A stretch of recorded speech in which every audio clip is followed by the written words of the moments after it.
ओम विश्वानदेव सवितरदुरितान् परासु यद्भद्रं तन्नयासु।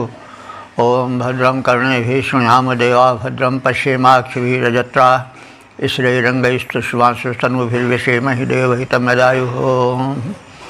वेद प्रेमियों सुधी श्रोताओं, संप्रति हम सब ऋग्वेद के पंचम मंडल के 28वें सूक्त की व्याख्या में प्रवेश करने जा रहे हैं।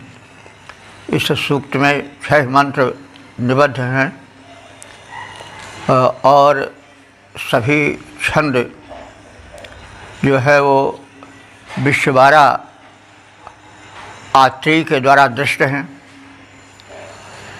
इन 6 मंत्रों में 3 प्रकार के छंदों का प्रयोग है, त्रिष्टुप, अनुष्टुप और गायत्री।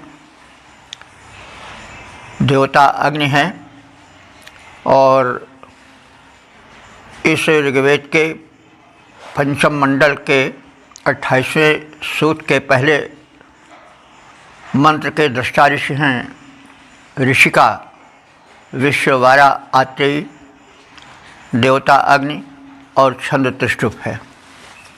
शीर्षक है प्रातःकालीन प्रज्वलित अग्नि की शोभा का कथन। अब संबंधित मंत्र का सर्वप्रथम सस्वर पाठ हो जाए।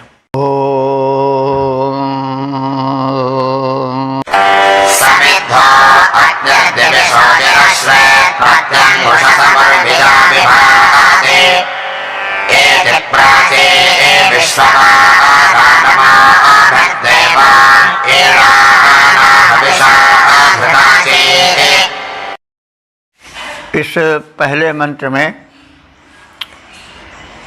ऋषिका विश्ववारा द्वारा, जो कि अत्रि गोत्रोत्पन्ना है,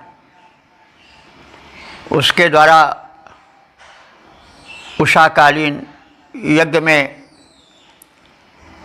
आहुति डालने, मंत्र पाठ करने आदि का काव्यमय कथन है। इस संदर्भ में ऋषि कह रहा है या ऋषिका कह रही है, विश्ववारा कह रही है, अग्नि की प्रार्थना क्रम में आहुति डालते हुए कि हे समिद्ध अग्नि, हे समिद्ध माने विधिवत प्रज्वलित अग्निदेव,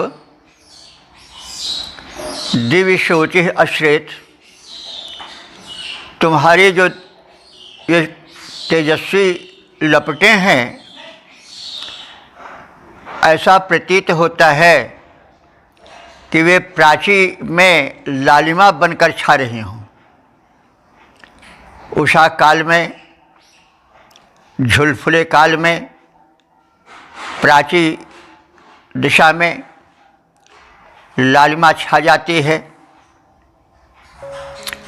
तो यह ऋषिका विश्ववारा कहती है कि मानो अग्निदेव का यह जो प्रज्वलन है वही जाकर के प्राची में अरुणिमा बनकर छा गया। तो उषसम प्रत्यंग उर्विया विभाति, और उषसम माने इस उषा काल में यह लालिमा अंतरिक्ष में भी शोभा देती है और अग्नि द्वारा प्रदीप्त जो अरुणिमा इस झुलफुले वातावरण में फैल जाती है, वो भी शोभा का विस्तार करती है। और मैं विश्ववारा ऋषि कन्या देवान इंद्रादि देवताओं को नमो भी मैं नमस्कार पूर्वक, नमन पूर्वक ईडाना स्तुति कर रही हूँ। हविषा, हविषा माने हव्यान्न और पुरोडाश आदि सहित। पुरोडाश आप जानते हैं, वो जैसे आजकल फला होता है या खीर वगैरह जो है वो सब पुरोडाश के अंतर्गत आते हैं। ये देवों को विशेष प्रिय हैं। तो आहुति के साथ ही साथ पुरोडाश आदि हव्यान्नों को भी मैं विश्वबारा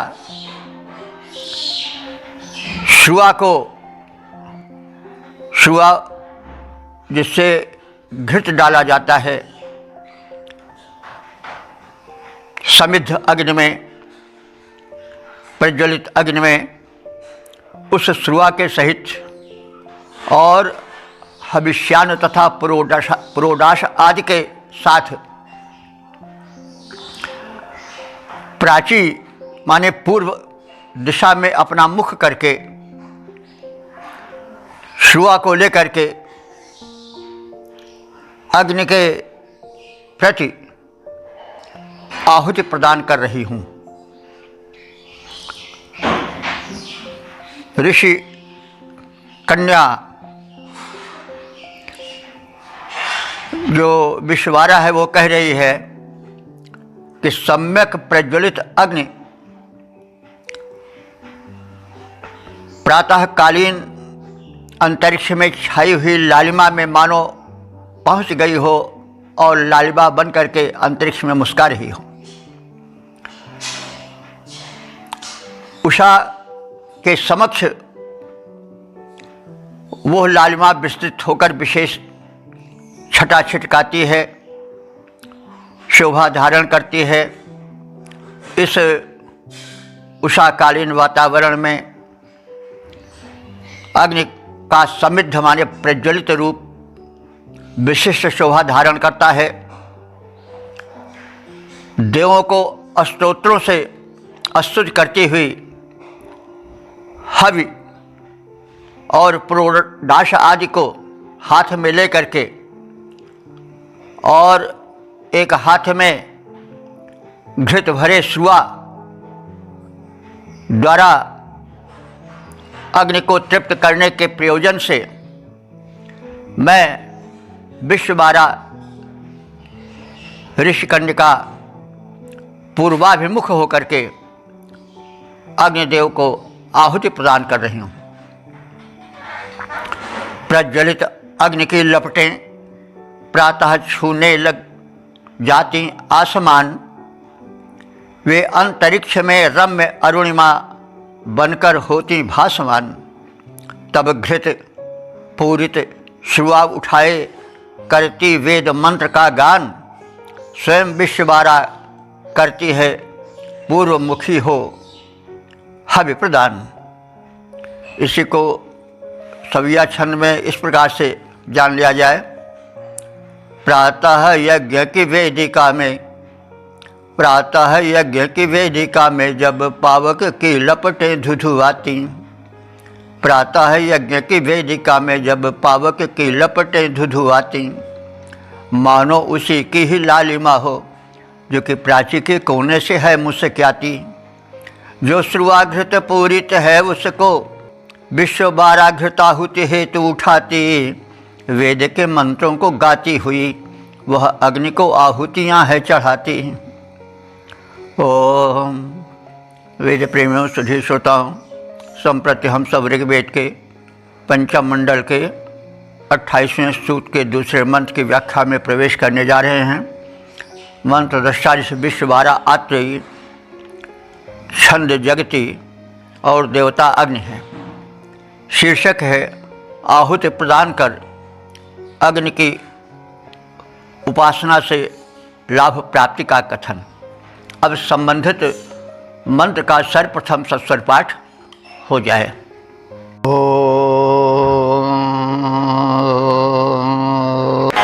सविद्यमानो अमृतस्य राजसि हविष्कृण्वन्तं सचसे स्वस्तये विश्वं सधत्ते द्रविणञ्जमिन्दस्य इत्यमग्ने निजधत्त इत्पुरः।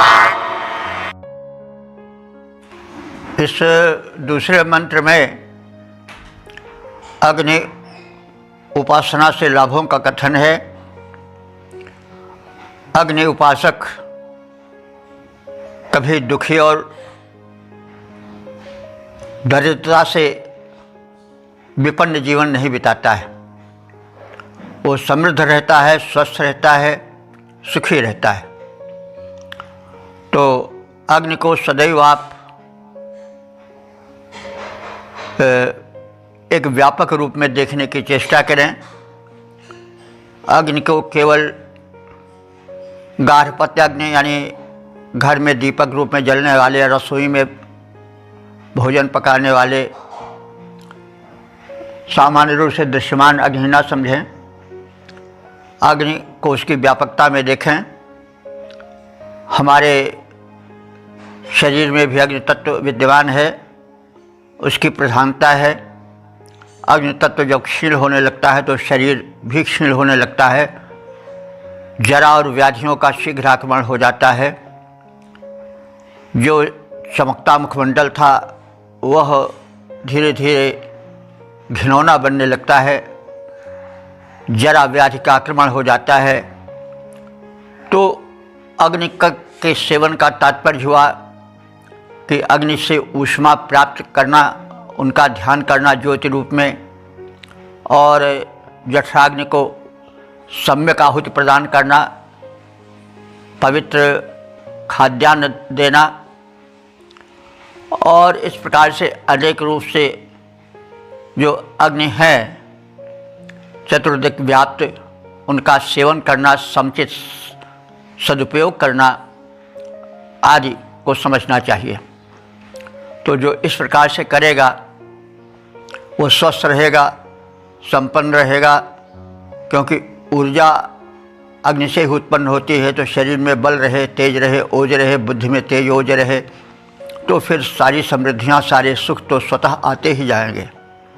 तो इसलिए अग्नि को सामान्य अग्नि न समझ करके एक परमात्मा का तेजोमय रूप समझना, अपने हित में उनका उपासन करना, यानी अग्निदेव का सम्यक उपयोग और उनका सम्यक सेवन करना आदि भी साथ ही साथ देखना आवश्यक है। तभी मंत्र का जो है वो वैज्ञानिक लाभ, वास्तविक लाभ मिल सकेगा। तो और अग्नि का ध्यान करना यानी ज्योति रूप में ध्यान करना, अग्नि का समय समय पर सेवन करना, अग्नि प्रज्वलित रहे उसका ध्यान रखना आदि अग्नि के उपासना से संबंधित तथ्य हैं। तो अग्नि हे हित में अग्रगण्य रहने वाले परमात्मा के तेजोमय रूप, यह जो तुझ समित ध्यान माने प्रदीप्त होने वाले यज्ञ वेदी में विधिवत प्रदीप्त होकर दृश्यमान होने वाले अग्नि का ध्यान करता है, वह अमृतस्य राजसी, वह अग्नि के अमरत्व भरे तत्व को प्राप्त करके सुशोभित होता है। और वह अग्नि यजमानों को भांति भांति से संपन्न करके परम शोभा पाता है। हविष किरणवंता स्वस्य सच से, हे अग्निदेव तुम हव्यदाता, आहुति प्रदाता, यजमान के को कल्याण से युक्त करते हो, विधिवत उसके हित में संलग्न रहते हो। यम इन्वश, हे अग्निदेव तुम यम माने जिसके पास, इन्वश माने जाते हो, स विश्वम द्रविणम धत्ते, वो संपूर्ण द्रविण माने धन को धत्ते माने धारण करता है। हे अग्निदेव तुम जिसके पास जाते हो का मतलब हुआ कि तुम जिस पर अनुकूल होते हो, अपनी कृपा दृष्टि डालते हो, वो विश्व माने संपूर्ण, द्रविण माने धन को, धत्ते माने धारण करता है। संपूर्ण धन क्या है? स्वास्थ्य धन है और जो सांसारिक संपदाएं हैं और जो अन्य प्रकार की उपलब्धियां हैं उन सबको वह धारण करता है, माने उसका पात्र बनता है। और आतिथ्यम पुरः इत निधत्ते, और आतिथ्यम पुरः इंद्रादि देवों के आतिथ्य सत्कार के योग्य हे अग्निदेव, तुम हमारी आहुति को ले जाओ और उनके समक्ष स्थापित करो। यानी आहुति रूप में पुरोडाशादि जो हैं, जो हव्य द्रव्य हैं, उनको इंद्रादि दिव्य शक्तियों तक पहुँचाओ। हे अग्निदेव, तुम प्रज्वलित होकर अमृत तत्व को प्रकाशित करने वाले हो। हव्यदाता यजमान को कल्याण से जोड़ने वाले हो। तुम जिस पर कृपा दृष्टि दौड़ाते हो वो संपूर्ण वैभव को धारण करने में सक्षम हो जाता है।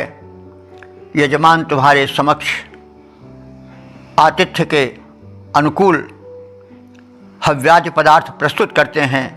कृपा कर तुम उसे देवताओं तक पहुँचाओ, क्योंकि तुम देवदूत हो। तुम्हारे ही माध्यम से देव शक्तियाँ जो है वो यज्ञ भाग पाती हैं। देव शक्तियाँ आप जानते हैं कि जिनसे सृष्टि चल रही है, जिससे हमारे शरीर की रचना हुई है, सभी प्राणियों में जिनसे जीवन है, वो कौन है? अग्नि हैं, वायु हैं, और जल हैं, अंतरिक्ष हैं, पृथ्वी हैं, पर्जन्य हैं यानी मेघ हैं। यही सब हैं जिससे हमारे शरीर की रचना होती है। जिनके समान रूप से शरीर में विद्यमान रहने से शरीर स्वस्थ रहता है। शरीर में किसी तत्व की कमी हो जाती है तो शरीर रुग्ण हो जाता है। अग्नि तत्व की कमी हो गई तो, जल तत्व की कमी हो गई तो, और जो भांति भांति से पृथ्वी के खनिज निकलते हैं, विटामिन्स, फास्फोरस और फास्फेट्स, नमक आदि, विटामिन्स आदि, मिनरल्स आदि जो हैं वे सब पृथ्वी की देन है नहीं तो, और अंतरिक्ष से आते हैं, पृथ्वी में वो सुरक्षित रहते हैं। तो इन्हीं सब से तो हमारा शरीर बनता है, और इन्हीं सब में जब कमी आ जाती है, कोई तत्व बहुत ज़्यादा हो गया, कोई तत्व कम हो गया, तो शरीर रुग्ण हो जाता है।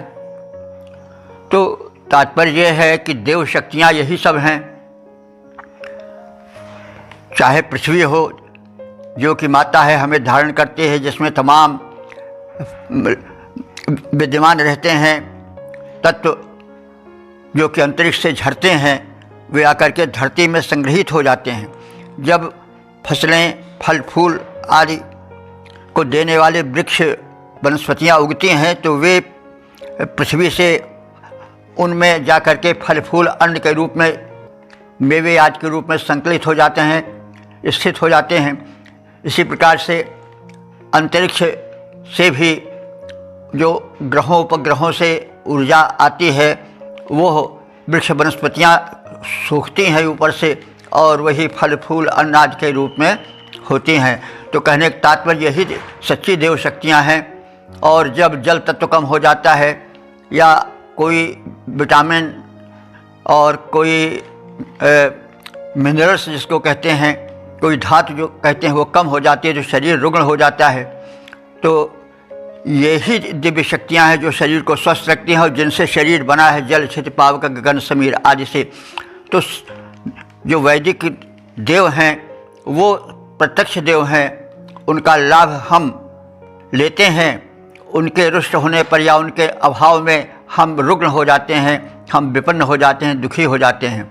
तो सच्चे देव तो यही हैं, वैदिक देव हैं। इनकी उपेक्षा करके आज का संसार जो है वो रोग शोक से त्रस्त हो रहा है।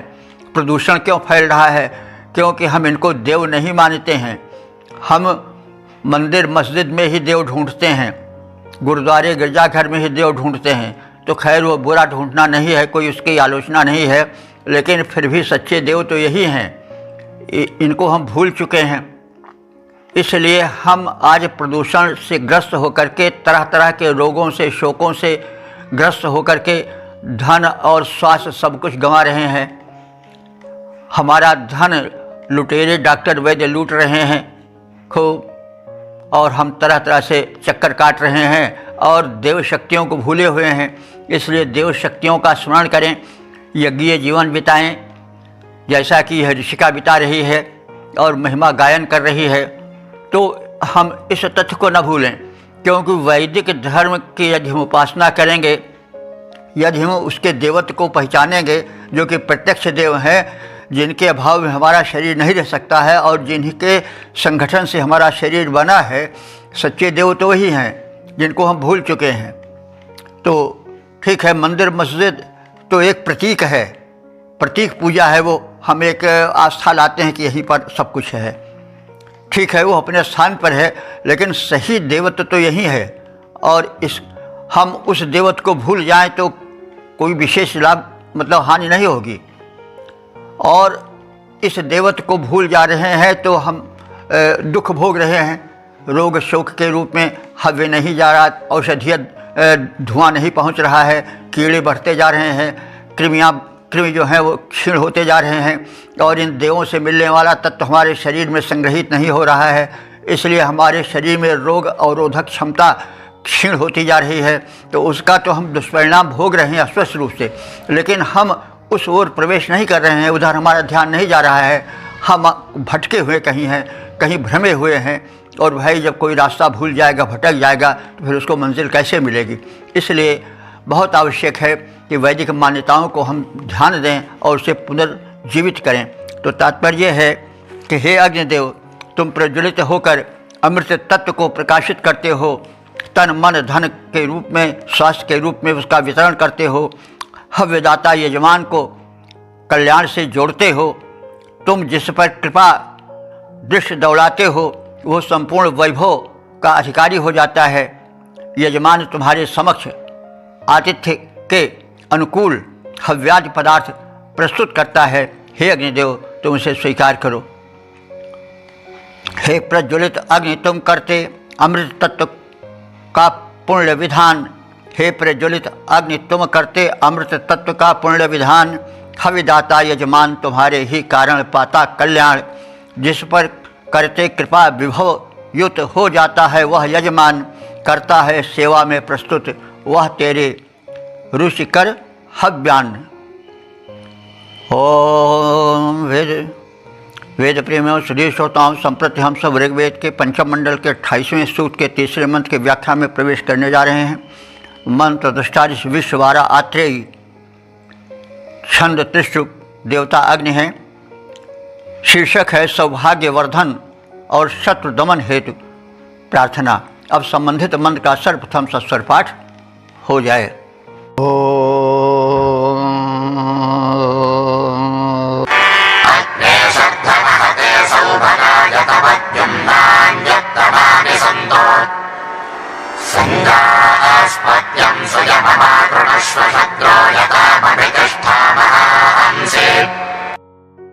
इस तीसरे मंत्र में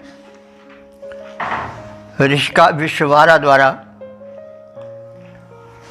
सौभाग्य युक्त जीवन, अपने सुखी दाम्पत्य और शत्रुविहीन जीवन की कामना की गई है। इस संदर्भ में ऋषिका विश्ववारा कह रही है कि अग्नि, हे अग्नि देवता, हे परमात्मा के तेजोमय रूप, हम सबके हित में आगे रहने वाले दिव्य देव, महते सौभागाय शर्त। महते माने महत्वपूर्ण, महान सौभाग्य हम प्राप्त कर सकें, इसलिए असमान शत्रुन शर्ध, हमारे शत्रुओं का दमन करो, विनाश करो। तो अग्निदेव ही ऐसे देव हैं जो शत्रुओं का समूल सफाया कर सकते हैं। हमारे सबसे बड़े शत्रु रोग हैं, शोक हैं, ये रोग के कृमि हैं, कीटाणु हैं, वायरसेस हैं, तो भाई इनको तो अग्नि ही समाप्त कर सकते हैं। ये वातावरण में व्यापक रूप से व्याप्त रहते हैं, जिनको हम देख भी नहीं सकते हैं। किसी न किसी बहाने, श्वास के बहाने, नासिका से, खाद्यान्न के बहाने या अन्य भिन्न भिन्न प्रकार से मच्छर आदि के द्वारा काटने से ये सब शरीर में प्रवेश हो जाते हैं और शरीर को रुग्ण बना देते हैं, कष्टमय बना देते हैं। तो भाई इन शत्रुओं से तो मुकाबला केवल अग्निदेव ही कर सकते हैं। इनके खिलाफ कोई मुकदमा तो दायर नहीं हो सकता है। तोप, तलवार, एटम बम तो इन पर काम नहीं कर सकता है। इन पर अग्नि देवता ही काम कर सकते हैं, क्योंकि उनमें जो आहुति डाली जाती है तो उस आहुति से जो धूम निकलता है वो धूम जा कर के वातावरण या पर्यावरण का शोधन करता है, और जो रोग कृमि तैरते रहते हैं वायुमंडल में करोड़ों की संख्या में, वे नष्ट हो जाते हैं। तो इस प्रकार से अग्निदेव ही सक्षम है इनको नष्ट करने में। अस्त्र शस्त्र किसी प्रकार से काम नहीं करते हैं। यदि अस्त्र शस्त्र काम करते होते तो जो एटम या एटमी शक्तियों से युक्त देश हैं वो कोरोना आदि रोगों से न पीड़ित होते। तो इसको कौन नष्ट कर सकते हैं? अग्निदेव। तो हमें व्यापक अर्थ की ओर प्रवेश करना चाहिए कि हमें महान सौभाग्य प्राप्त हो, महते सौभागाय, हमें महान सौभाग्य प्राप्त हो। इसलिए असमान शत्रुन शर्थ, हमारे जो शत्रु हैं किस भी रूप में विद्यमान हैं, जो हमें प्रगति या सुख से, प्रगति के पथ में नहीं आगे बढ़ने दे रहे हैं, सुख से नहीं रहने दे रहे हैं, उनको आप नष्ट करो। तव द्युम्नानि उत्तमानि संतु, तव माने तुम्हारे, द्युम्नानि माने तेज, समूह, उत्तमानि संति, उत्तमानि संतु माने उत्तम सिद्ध हों, सफल सिद्ध हों। तुम्हारा तेज जो है वो हमारे शत्रुओं के विनाश करने में सफलता प्राप्त करे, हम शत्रुविहीन जीवन व्यतीत करें। ये तदर्थ आपसे प्रार्थना है कि जासपत्यम सम आ सुयमम कृष्ण। जायास्पत्यम का अर्थ हुआ जाया च पतिश्चा जायस्पति, तयोः संबंधः जायस्पत्यम अर्थात दाम्पत्यम। तो तुम्हारे तेज से, तुम्हारी अनुकंपा से मुझ ऋषि कन्यका विश्ववारा का दाम्पत्य जीवन सुखद हो, और सुयमम कृष्ण, और हमारे जीवन को, दाम्पत्य जीवन को तुम सुनियंत्रित करो, यानी संयमी बनाओ। हम लोग सुखी और संयमित सुदृढ़ दाम्पत्य जीवन व्यतीत कर सकें। शत्रुयताम महांसी, शत्रुयताम महांसी अभितिष्ठ। शत्रुयताम मैं जो हमसे शत्रुता करते हैं उनके महांसी, उनके बड़े तेज को, भले ही वो बड़े तेजस्वी हों, लेकिन उनको हे अग्निदेव अभितिष्ठ माने क्षीण कर दो, रोक दो, दमित कर दो। तो शत्रुयताम महांस अभितिष्ठ, जो हमसे शत्रुता करते हैं उन हमारे शत्रुओं के तेज को क्षीण कर दो, विनष्ट कर दो। शत्रुयताम में नाम धातु हम देख सकते हैं। शत्रु तो नाम है, संज्ञा है, और उससे शत्रुयताम बना है, शत्रुता करने वाले। शत्रुयताम माने शत्रुता करने वाले, जो हमसे शत्रुता रखते हैं, द्वेष रखते हैं, वे भले ही बड़े तेजस्वी हों, लेकिन आप उनके तेज को नष्ट कर दो, उन्हें क्षीण कर दो। तो हे अग्निदेव, हमारा सौभाग्य वर्धन हो, हम सुखी संपन्न समृद्ध जीवन बिता सकें, स्वस्थ जीवन बिता सकें, इसलिए हमारे शत्रुओं का दमन करो। किसी भी प्रकार के शत्रु हों, दैहिक दैविक भौतिक ताप देने वाले हों, जो उनको आप नष्ट करो। हमारा जीवन शत्रु बाधा से विहीन बनाओ। तुम्हारा तेज परम उत्कृष्ट है, परम सक्षम है, और तुम हमारे दाम्पत्य जीवन को सुदृढ़ और सुनियमित करो।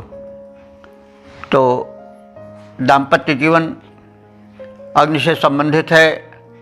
विवाह आदि में अग्नि को ही साक्षी मान करके फेरा किया जाता है, और जो दीपक की बाती मिलाई जाती है विवाह में, वो दो जगह दो बातियां रहती हैं, उसको एक कर दिया जाता है, अर्थात दो जीवन ज्योतियां अब एक हो रही हैं। तो जब दो विचार को लेकर के चलेंगे तो फिर कभी दाम्पत्य जीवन सुखी नहीं रह सकता है। जो दो जीवन ज्योतियां हैं पति और पत्नी की, जब वो एक होकर चलेंगी, उनमें अपना अलग अलग कथन नहीं रहेगा, अलग अलग विचार नहीं रहेगा, मत वैभिन्न नहीं रहेगा, तभी सुखी दाम्पत्य व्यतीत हो सकेगा।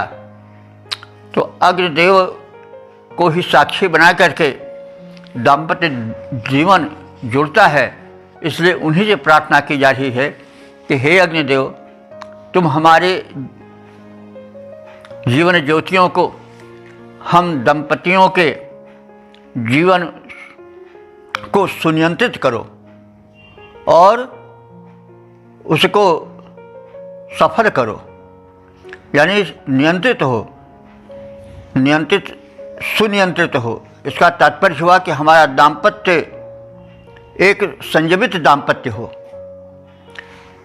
वो ऋषि कन्या कह रही है कि हमारा जो दाम्पत्य है वो सुनियंत्रित दाम्पत्य हो। जैसे यदि दंपति नियंत्रित नहीं हुए, इंद्रियां उनके वश में नहीं रही, तो भी उस दाम्पत्य में सुख नहीं आ सकता है। इसलिए नियंत्रित हो, अनियंत्रित न हो, वो भोग विलास में लीन न रहे। इसलिए वेद में ही कहा गया है कि पुत्रार्थे कृते भार्या, स्त्री या विवाह जो है वो पुत्र के लिए होता है, भोग विलास के लिए नहीं होता है।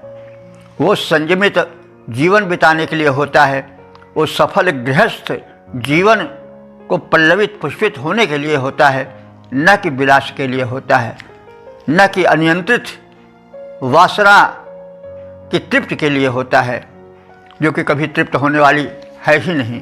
तो इसीलिए यहाँ पर इस जो है सुनियंत्रित शब्द का और सुदृढ़ शब्द का बड़ा महत्व है। दाम्पत्य जीवन जो हो दृढ़ हो, उसमें दरारें न पड़ें, और साथ साथ वो सुनियंत्रित हो, संयमित हो। क्योंकि यदि दाम्पत्य जीवन संयमित नहीं होगा तो उसके बाद फिर वो बिखर जाएगा, सुदृढ़ नहीं होगा तो भी बिखर जाएगा। तो इसलिए प्रार्थना की जा रही है ऋषि कन्या द्वारा कि हमारा दाम्पत्य जीवन जो हो वो सुनियंत्रित हो, सुदृढ़ हो। शत्रुयताम मंघांसि अभितिष्ठ, हमसे जो शत्रुता करते हैं उनके भले ही बहुत बड़े तेज हों, उनके पास बड़े ही तेजस्वी क्यों ना हो, लेकिन उनके तेज को क्षीण कर दो। तो हे अग्निदेव, हमारा सौभाग्यवर्धन हो, अष्ट शत्रुओं का दमन करो, तुम्हारा तेज उत्कृष्ट हो, कहीं क्षीण न होने पावे। तुम हमारे दाम्पत्य संबंध को सुदृढ़ और सुनियंत्रित करो, सुसंयमित करो, और हमारे विरोधियों के तेज को क्षीण कर दो। अग्निदेव बढ़ता जाए, सौभाग्य हमारा अष्ट दमन कर दो, विरोधियों का दल सारा, दाम्पत्य सूत्र को सुदृढ़ और संयमित बनाओ, दुष्टों का कर तेज क्षीण अपकर्ष दिलाओ। ओम। वेद प्रेमियों, सुधी श्रोताओं, संप्रति हम सब ऋग्वेद के पंचम मंडल के 28वें सूक्त के चौथे मंत्र की व्याख्या में प्रवेश करने जा रहे हैं। मंत्र दृष्टा ऋषि का विश्ववारा आत्रेयी है, छंद अनुष्टुप, देवता अग्नि है, शीर्षक है अग्निदेव की वंदना। अब संबंधित मंत्र का सर्वप्रथम सस्वर पाठ हो जाए।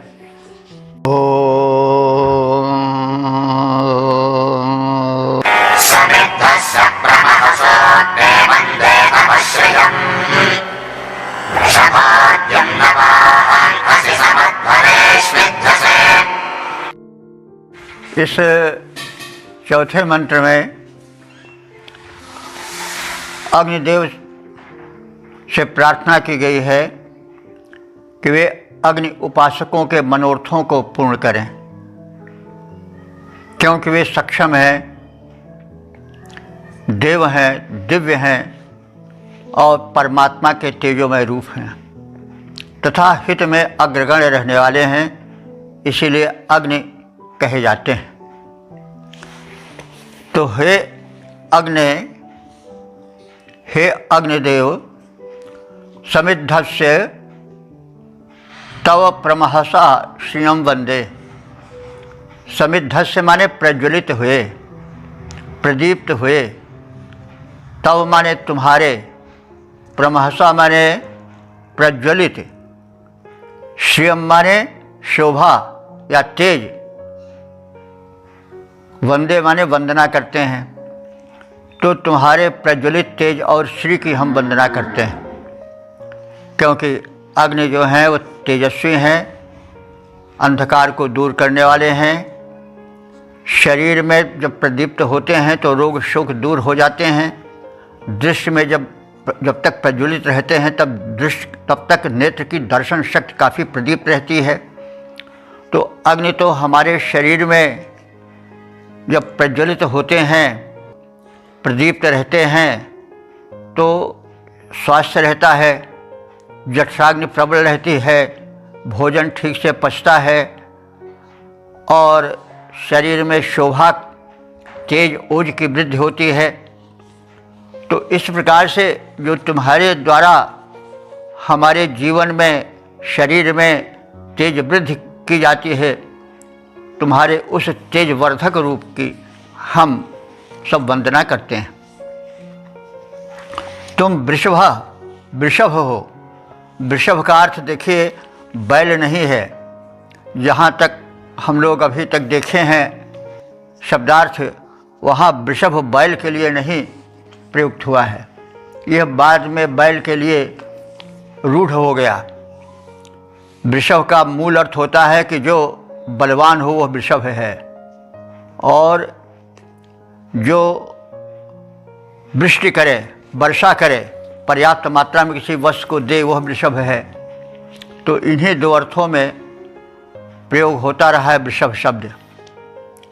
वृषभ का अर्थ हुआ कि बलशाली अथवा उदारतापूर्वक समृद्धि प्रदान करने वाले।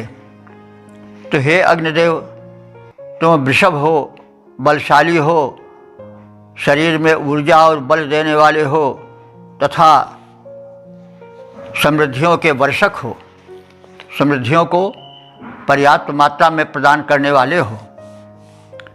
द्युम्नवान माने तुम तेजस्वी हो।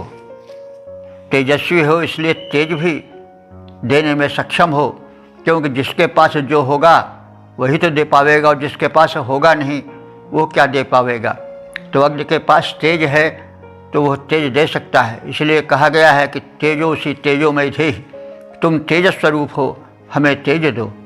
तो अग्निदेव परमात्मा के तेजो में रूप हैं, उनसे हम तेज मांगें। वे प्रत्यक्ष देवता हैं, उनके तेज को धारण करें, उनके तेज का ध्यान करें और अपने जीवन को अंधकार से दूर करने का एक प्रयोग करें। यदि हम सायं प्रातः जैसे यज्ञ होता है तो यज्ञ ना कर सकें, करने की चेष्टा करें, यदि नहीं कर पाते हैं तो कम से कम बैठ करके त्रिकुटी में भूमध्य में अग्नि की ज्योति का ध्यान करें।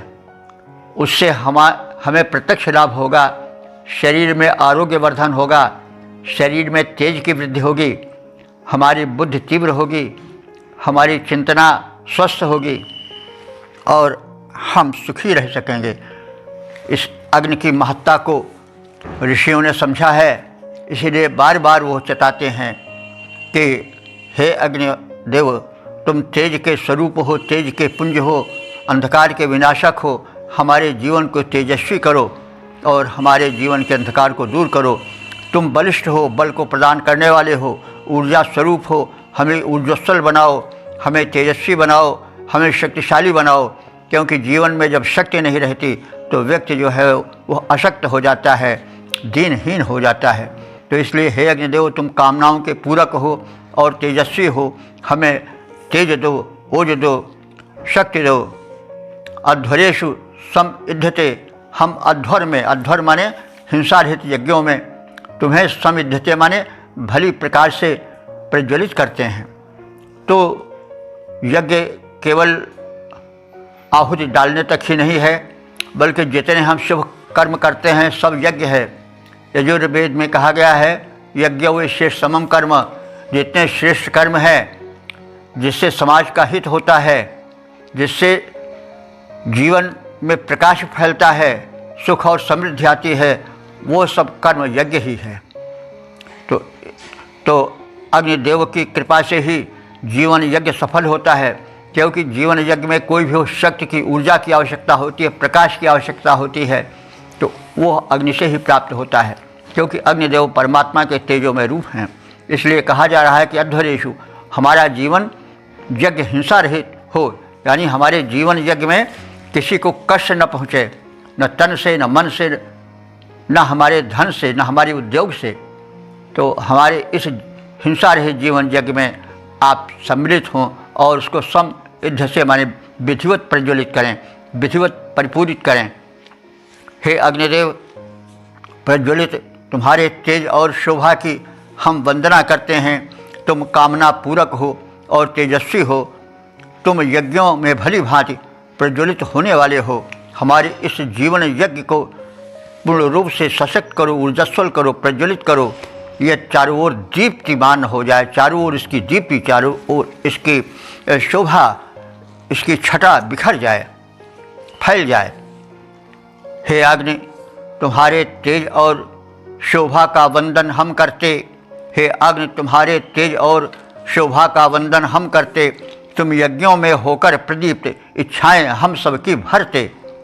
ओम वेद प्रेमियों, सुधी श्रोताओं, संप्रति हम सब ऋग्वेद के पंचम मंडल के 28वें सूक्त के 5वें मंत्र की व्याख्या में प्रवेश करने जा रहे हैं।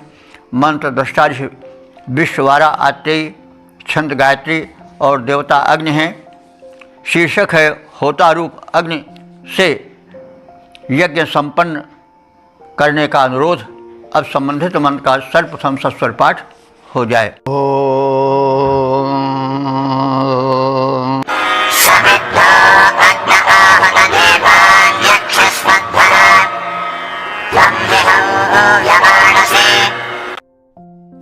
इस पांचवें मंत्र में यज्ञ के संपादक और देवों को जीवन यज्ञ में बुलाने हेतु अग्नि का आवाहन है। कहा जा रहा है कि आहुत सु अध्वरे अग्ने, हे हिंसा रहित यज्ञ में उस यज्ञ को पूर्ण करने वाले अग्निदेव, तुम समिद्धा, तुम भली प्रकार से समिद्ध किए गए हो। समिद्ध माने प्रज्वलित, तुम विधिवत प्रज्वलित किए गए हो। अस्तु देवान यक्ष, इसलिए इंद्रादि दिव्य देवताओं को हमारे यज्ञ में बुलाकर लाओ। तो जीवन जो है एक अपने आप में यज्ञ है। इसमें दिव्य शक्तियों का आवाहन आवश्यक है। दिव्य शक्तियाँ जब आती हैं तभी तो पूरी होगा जीवन यज्ञ। दिव्य शक्तियाँ जैसे पवन देवता अनुकूल रहें, जल देवता अनुकूल रहें और पृथ्वी देवता, आकाश देवता, इन्हीं से तो हमको सब कुछ मिलता है, इन्हीं से हमारा शरीर बना है। इनके शून्यता में, इनके अभाव में हमारा शरीर निश्चेष्ट हो जाता है, निष्क्रिय हो जाता है, रोगी हो जाता है। इसलिए आराधना की जा रही है कि तुम समृद्ध रहो। समृद्ध माने प्रज्वलित रहो, यानी हमारे यज्ञवेदी में भी और हमारे इस जीवन रूपी यज्ञवेदी में भी, शरीर रूपी यज्ञवेदी में भी प्रज्वलित रहो। जब अग्नि प्रज्वलित रहेंगे तभी तो हम प्रकाशित होंगे, तभी हम शक्ति से संपन्न होंगे, तभी हम समृद्ध होंगे, तभी हम शक्तिमान होंगे, तभी हम निर्बलता, जरा ब्याज से बचेंगे। तो इसलिए अग्निदेव से प्रार्थना की जा रही है कि वे प्रज्वलित हों। और प्रार्थना में बल होता है, बल न होता तो लोग क्यों प्रार्थना करते। और हर धर्म में प्रार्थना का महत्व है। तो हम इन प्रत्यक्ष देवताओं की प्रार्थना करें और इन देवताओं को, मनुष्यों को और देवताओं को मिलाने वाले अग्निदेव ही हैं, क्योंकि अग्निदेव के माध्यम से ही देव शक्तियाँ पुष्ट होती हैं। पर्यावरण शोधन होता है। देव शक्तियों के पुष्ट होने का सीधा सीधा अर्थ है पर्यावरण शोधन। और आज पर्यावरण के शोधित न होने से बड़ा क्लेश है। हम इसको वैदिक दृष्टिकोण से नहीं देखते हैं और दवाएं ही सब कुछ है ऐसा सोच करके भटकते फिरते हैं। जबकि देव शक्तियों के निकट पहुंचने का, जिनका सबसे श्रेष्ठ साधन यज्ञ है, उसी भाव को विस्तृत किया गया है कि बैक टू नेचर। आजकल बड़ी चीख पुकार है प्राकृतिक चिकित्सा, जिसको नेचुरोपैथी कह कर के हमारे इस वैदिक जीवन से ही, वेदों से ही विदेशियों ने ग्रहण किया होगा, आहरित किया होगा। क्योंकि पश्चिम वाले ज्ञानग्राही होते हैं, वो आए यहाँ के वेद पुराण पढ़े पढ़ाए, तो उसमें ये बार बार कहा गया है अग्नि है, पवन है, ये सब देव हैं। तो हम इनसे दूर हट गए हैं, शुद्ध वायु नहीं ले रहे हैं, अग्नि हमसे बिल्कुल दूर हो रहे हैं, सूर्य देवता का स्पर्श ही नहीं होने पा रहा है। तो ये सब अग्नि ही के प्रारूप हैं। हमारे शरीर में ठीक से आहुति नहीं जा रही है, जठराग्नि हमारी कमज़ोर हो रही है। तो हम इस प्रकार से नेचर से दूर जा रहे हैं। तो बैक टू नेचर एक नारा है पश्चिम का कि अब प्रकृति की ओर आओ। तो प्रकृति की ओर आने का मतलब क्या हुआ कि वैदिक देवताओं की उपासना, आराधना, यज्ञीय जीवन को प्रारंभ करना। तो हम यज्ञीय जीवन प्रारंभ करें।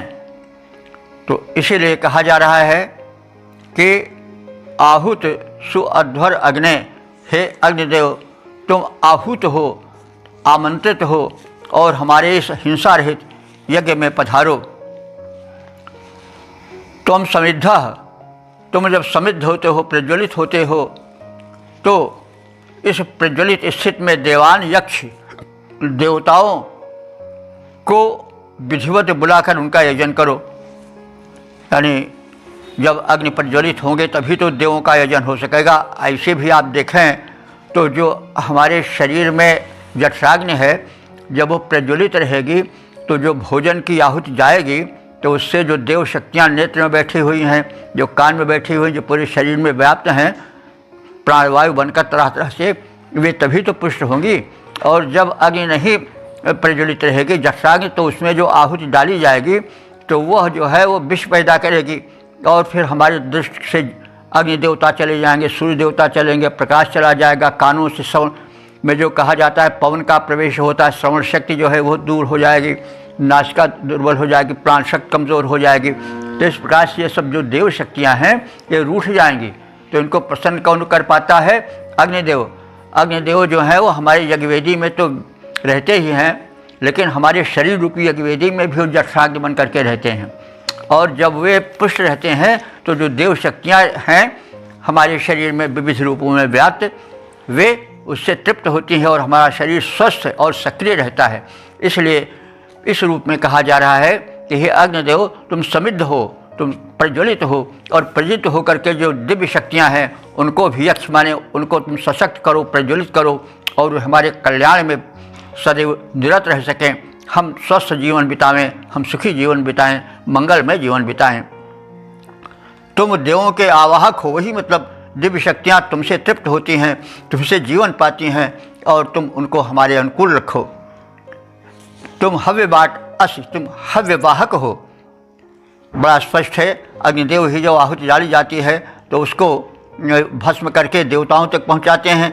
यह जो बाहर रूप में देव व्याप्त हैं, ब्रह्मांड में व्याप्त हैं, और साथ ही साथ जो हमारे शरीर के भीतर देव शक्तियाँ हैं भिन्न भिन्न रूपों में, श्रवण शक्ति के रूप में पवन हैं, नासिका रूप में जो हैं अश्विनी कुमार हैं, प्राणवायु के रूप में पवन देवता हैं, नेत्रों में जो अग्नि देवता या सूर्य देवता हैं प्रकाश रूप में, ये सब तभी तो तृप्त होंगे जब जठराग्नि प्रबल रहेगी। और उसी प्रकार से जब पर्यावरण शोधन होगा, तब जब बाहरी जो देव हैं व्याप्त ब्रह्मांड में, आकाश में, भूमि में, तो वे सब तभी तो सशक्त हो पाएंगे। इसलिए वही बात कही जा रही है कि तुम हव्यवाहक हो, यानी तुम्हारे ही माध्यम से हव्य दिव्य शक्तियों तक पहुंचता है और वे तृप्त होती हैं और उनके द्वारा मानव का हित होता है और मानव उनसे शक्ति पाते हैं, ऊर्जा पाते हैं। इसलिए हे अग्निदेव, तुम यज्ञों में यजमान द्वारा आहूत होते हो, तुम शोभन यज्ञ के संपादक हो, सम्यक प्रदीप्त होकर देवों का यजन करते हो, तुम सुनिश्चित रूप से देवों तक हव्य पहुँचाते हो और तुम्हारे द्वारा ही दिव्य शक्तियाँ देव जो हैं वो शक्ति पाते हैं। वे हमारे शरीर में, हमारे इस वातावरण में, हमारे इस पर्यावरण में वे सशक्त होकर के रहते हैं और हमारा जीवन प्रदूषण रहित, हमारा शरीर स्वस्थ निरामय रहता है। इसलिए हे अग्निदेवता, तुम हमारे इस अहिंसक यज्ञ में, हमारे इस शुभ यज्ञ में पधारो, प्रदीप्त रहो और सारे देवताओं को तृप्त करो।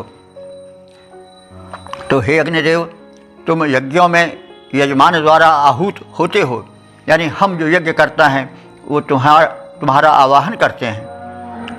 तुम शोभन यज्ञ के संपादक हो, सम्यक प्रदीप्त होकर देवों का यजन करने वाले हो, तुम सुनिश्चित रूप से देवों तक हव्य पहुंचाने वाले हो, तुम्हारे ही माध्यम से देव शक्तियाँ पुष्ट होती हैं और हव्य पाती हैं, इसलिए तुम्हारा बड़ा महत्व है।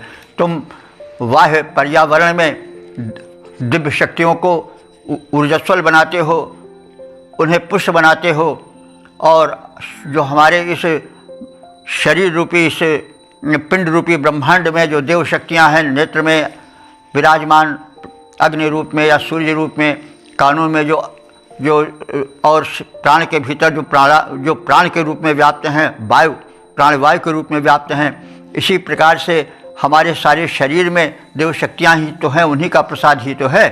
पृथ्वी तत्व है, पृथ्वी में क्या होता है, लोहा धातु होती है, सोना धातु होती है, तांबा होती है। तो हमारे शरीर में इन पृथ्वी माता के द्वारा, इन पृथ्वी देव के माध्यम से, पृथ्वी देवता के माध्यम से जो है वो भोजन वो उन्हीं के ऊपर से होता है और अंतरिक्ष से भी ये सब ऊर्जाएं आती हैं, उनको वनस्पतियाँ ग्रहण करती हैं। तो हमारे शरीर में ये सब तत्व जाते हैं और देव शक्तियाँ इनसे तृप्त होती हैं।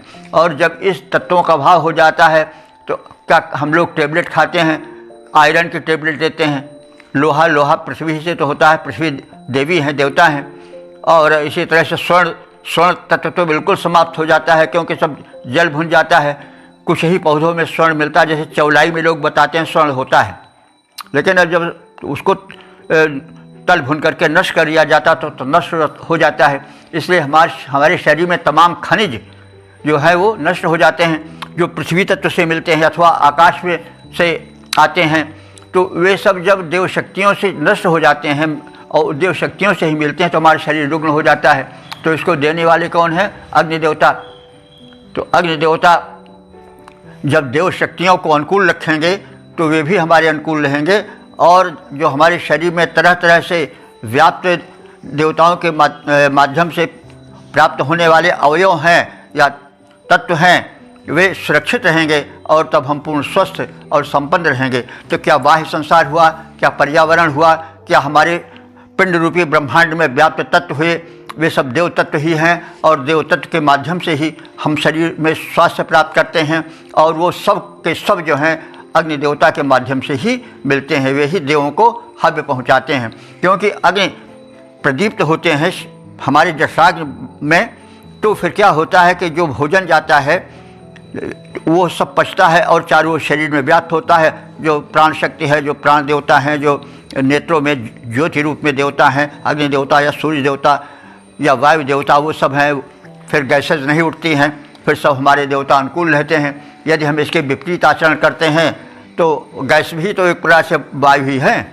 वायु से 80 रोग कहा आयुर्वेद में लिखा है कि जब वायु प्रकोप होता है तो 80 रोग आते हैं, और जो पित्त प्रकोप होता है तो 40 रोग आते हैं, और जब ये पृथ्वी ये कफ तत्व जो है वो प्रकोप होता है तो 20 रोग आते हैं।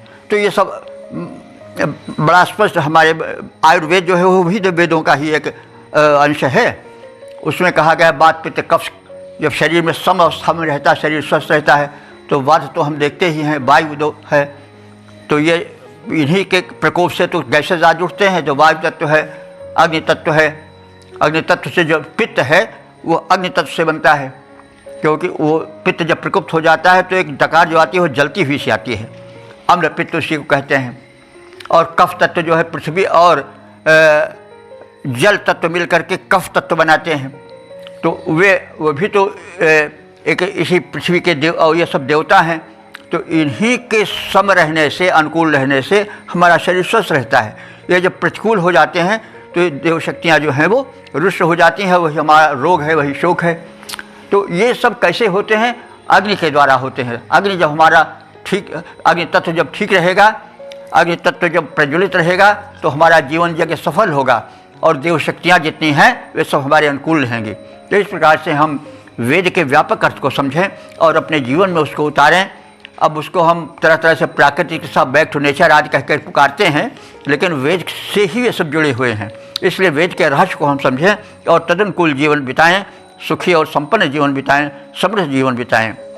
तो हे अग्निदेव, तुम यज्ञों में यजमान द्वारा आहूत होते हो, तुम शोभन यज्ञ के संपादक हो, सम्यक प्रदीप्त होकर देवों का यजन करते हो, तुम सुनिश्चित रूप से देवों तक हव्य पहुँचाने वाले हो।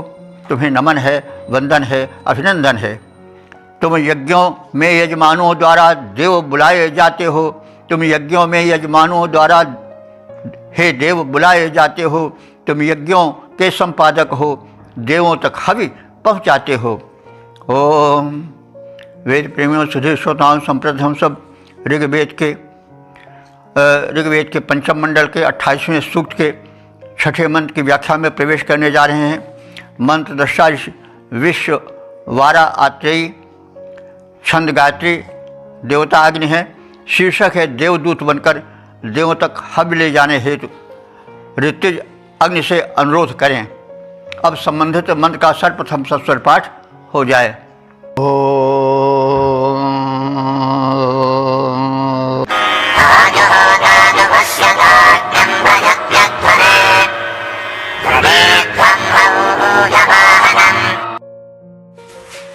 यह छठा मंत्र इस सूक्त का समापन वाला मंत्र है।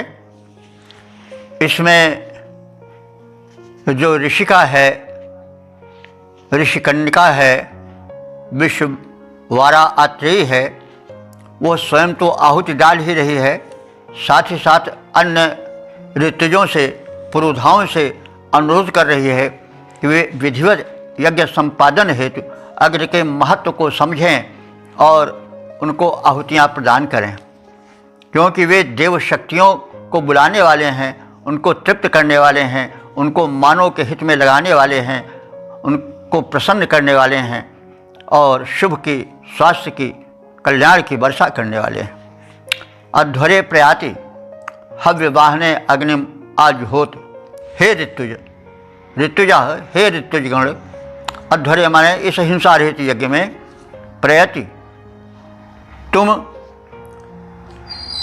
प्रयति माने यज्ञ के प्रारंभ होने पर प्रथम हव्य वाहने अग्निम आजुहोत, सबसे पहले हव्य को वहन करने वाले अग्नि को आहुतियाँ डालो, क्योंकि अग्निदेव के मुख से ही देवता यज्ञ भाग पाते हैं। यानी प्रथम अग्निदेव भक्षण करते हैं तो वे मुख हैं देवताओं के, और वे जब आहुति का भक्षण करके उसे एक औषधीय रूप दे देते हैं तो वही भाग जो है वो दिव्य शक्तियों को, पवन देव को, जल देव को, अंतरिक्ष देव को, पृथ्वी देव को प्राप्त होते हैं। सारी वनस्पतियाँ उससे पुष्ट होती हैं। तो इसलिए कहा जा रहा है कि तुम हव्य वाहक अग्नि को जुहोत माने सबसे पहले आहुतियाँ प्रदान करो, क्योंकि वे ही जो हैं वो यज्ञ के संपादक हैं और वे ही देवदूत हैं, देवों तक पहुंचाने वाले हैं। क्योंकि प्रथम वे जब आहुति का भक्षण कर लेंगे तब उसके बाद उसके सूक्ष्म तत्व को देवों तक पहुंचा करके उनको प्रसन्न करेंगे, हमारे अनुकूल बनावेंगे। इसलिए यज्ञ के प्रारंभ होने पर इन हव्यवाह अग्नि को तुम प्रथम आहुति दो। अध्वरे प्रयति हव्यवाहने अग्निम आजुहोत, इस प्रकार से हिंसा रहित यज्ञ के प्रारंभ होने पर तुम हव्यवाहन अग्निदेव को प्रथम जुहोत माने आहुति प्रदान करो। द्वश्यत वृणिध्वम, और उनकी सेवा करो और उनका वरण करो, ताकि वे हम सब मानवों का कल्याण कर सकें। तो हे ऋतुजो, हे यज्ञ के पूरक पुरोधाओ, तुम सबसे अनुरोध है कि तुम लोग इस हिंसा रहित यज्ञ में सबसे पहले अग्निदेव को आहुतियाँ प्रदान करो, ताकि उनके माध्यम से आहुतियाँ जो हैं वो यज्ञ भाग जो हैं वो देवों तक पहुँच सकें। इस प्रकार से तुम प्रथम अग्नि की सेवा करो, उनकी उपासना करो और दूत रूप में उन अग्निदेव को आहुतियाँ प्रदान करो और उनका वरण करो, उनका आवाहन करो, क्योंकि वे ही कल्याण के मूल कारण हैं और दिव्य शक्तियाँ उन्हीं से ही तृप्ति पाती हैं। तो हे ऋतुजो, यज्ञ होने पर निज कर्तव्य संभालो, पूजो दूत रूप पावक को, उनमें आहुति डालो, वरण करो ज्यों देवदूत, वे अग्नि कृपा दिखलाएं, देवदूत बनकर देवों तक हव्य भाग पहुँचाएँ।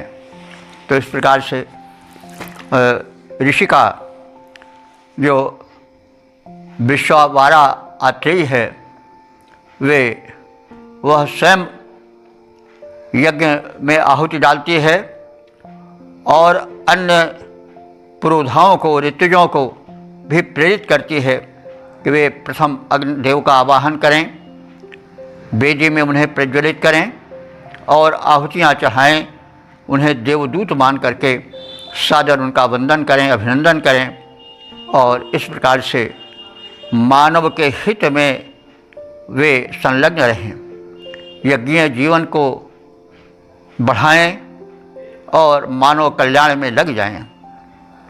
तो इस प्रकार से ये 6 मंत्रीय सूक्त समापन को प्राप्त हुआ। अब इस सूक्त के विषय में हम संक्षिप्त ज्ञान प्राप्त कर लें। यह जो सूक्त है वो ऋग्वेद के 5वें मंडल का है, 28वां सूक्त है। इसमें 6 मंत्र सम्मिलित हैं, संग्रहित हैं और देवता अग्नि हैं तथा मंत्र दृष्टा जो हैं विश्ववारा आत्रेयी हैं। तो यह सूक्त बड़े पते का सूक्त है जिसकी आज के वातावरण में परम आवश्यकता है। विश्ववारा आत्रेयी ये अत्रि गोत्रीय ऋषि कन्यका है और यह यज्ञ करने कराने में अग्रगण्य है। यह अग्नि प्रज्वलित करके उसमें आहुतियाँ डालती है। पुरोधाओं को, पुरोहितों को यज्ञ के लिए प्रेरणा भरती है। यज्ञ देव के प्रज्वलित हो जाने पर अग्नि देवता से प्रार्थना करती है, उनको आहुति प्रदान करती है, उनके अस्तित्व में मंत्र गायन करती है और वैसा ही करने के लिए अन्य ऋतुजों को, अन्य पुरोधाओं को भी प्रेरित करती है। अब यहाँ पर एक विशेष ध्यान देने की बात है कि जो अल्पज्ञों को अथवा दुराग्रहियों को दुष्प्रेरित करती है और यह जो धारणा उनमें एक प्रदूषण बनकर फैलती है, जिसे वे कहते हुए संकुचित भी नहीं होते हैं, वे इस आर्ष सभ्यता को कलंकित करने का दुष्प्रयत्न करते हैं। उन्हें सोचना चाहिए। जो ये कहते हैं कि वेद में शूद्र विरोधी या नारी विरोधी बातें हैं, अथवा जो ये कहते हैं कि स्त्रियों को वेद पाठ करने का या यज्ञ में आहुति डालने का अधिकार नहीं है, वे भली भी जान लें। ऋग्वेद के इस 5वें मंडल के 28वें सूक्त को याद रखें, जिसमें स्पष्ट रूप से विश्ववारा जो अत्रिवंशीय नारी है वो आहुति डालती है, वेद पाठ करती है। अब यह कहना कि वेद में नारी को वेद पाठ करने का अधिकार नहीं है, ऐसा कहना कितनी अज्ञानता है। बल्कि अगर कहा जाए तो एक अपराध है। एक संस्कृति जो कि सर्वोच्च संस्कृति है विश्व की, इसमें दो मत नहीं है,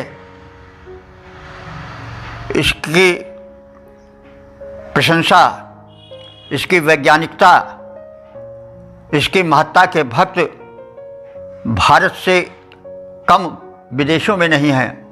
वेदों का पर्याप्त अध्ययन हुआ है। दर्जनों ऐसे नाम हैं जिन्होंने कि वेदों का अध्ययन किया, उस पर अपनी टीकाएँ की। गद्य और पद्य दोनों में आंग्ल भाषा में टीकाएँ उपलब्ध हैं। तो कहने के ये तात्पर्य है कि जिस संस्कृति में वेद ऐसे प्रशस्त ग्रंथ हैं जिसमें कि दैहिक, दैविक, भौतिक 3 प्रकार के जो कष्ट होते हैं उनसे मुक्ति के उपाय बताए गए हैं। 3 प्रकार से व्यक्ति कष्टित होता है। शरीर से रुग्ण होता है तो वह जो है दैहिक ताप है, दैहिक कष्ट है। जो वृष्टि, अनावृष्टि आदि और तमाम रोग आदि फैलते हैं वे सब दैविक हैं। और आध्यात्मिक है जब मनुष्य अध्यात्म जगत में कि एक तत्व से सब जग उपजा कौन भला क्या मंदा, जब वो कदम कदम पर अपना पराया सोचता है अपहरण की और दूसरे को प्रताड़ना करने के सोचता है, तो फिर वहीं पर भौतिकता के कोने लगते हैं और आध्यात्मिकता समाप्त हो जाती है। तो उस आध्यात्मिकता के नष्ट हो जाने पर जो कष्ट होता है वह आध्यात्मिक कष्ट है, दैहिक, दैविक, भौतिक तापा। तो इस प्रकार से 3 प्रकार के कष्ट होते हैं। देह से कष्ट होना, रोग आदि हो जाना, जरा व्याधि आना, वृष्टि अनावृष्टि आदि के रूप में दैविक ताप है। और अध्यात्म तत्व को न समझ पाने के कारण जो कष्ट होता है मनुष्य, जिससे कि हमेशा पीड़ित रहता है, छल, कपट, द्वेष, पाखंड, अपना पराया का जो एक बड़ी सूक्ष्म रेखा फैली रहती है, जिससे आदमी हमेशा संतप्त रहता है, ये सब आध्यात्मिक तत्व के न जानने से होता है। तो वेद में इन सबका समावेश है। शरीर हमारा कैसे स्वस्थ रहे इसके विषय में पर्याप्त मात्रा में कहा गया। यज्ञ सब उसी का एक है, रूप है। हम अग्नि तत्व को जगाएं, हम अग्नि के माध्यम से पर्यावरण शोधन करें।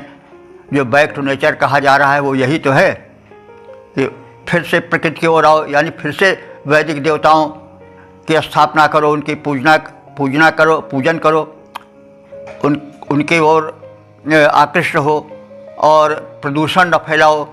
जैसे मंदिर, मस्जिद, गुरुद्वारे में कहीं थोड़ा सा भी प्रदूषण हो गया तो लोग खिलाफ हो जाते हैं, विद्रोह कर बैठते हैं, झगड़े लड़ाई कर लेते हैं, मार काट पर तैयार हो जाते हैं।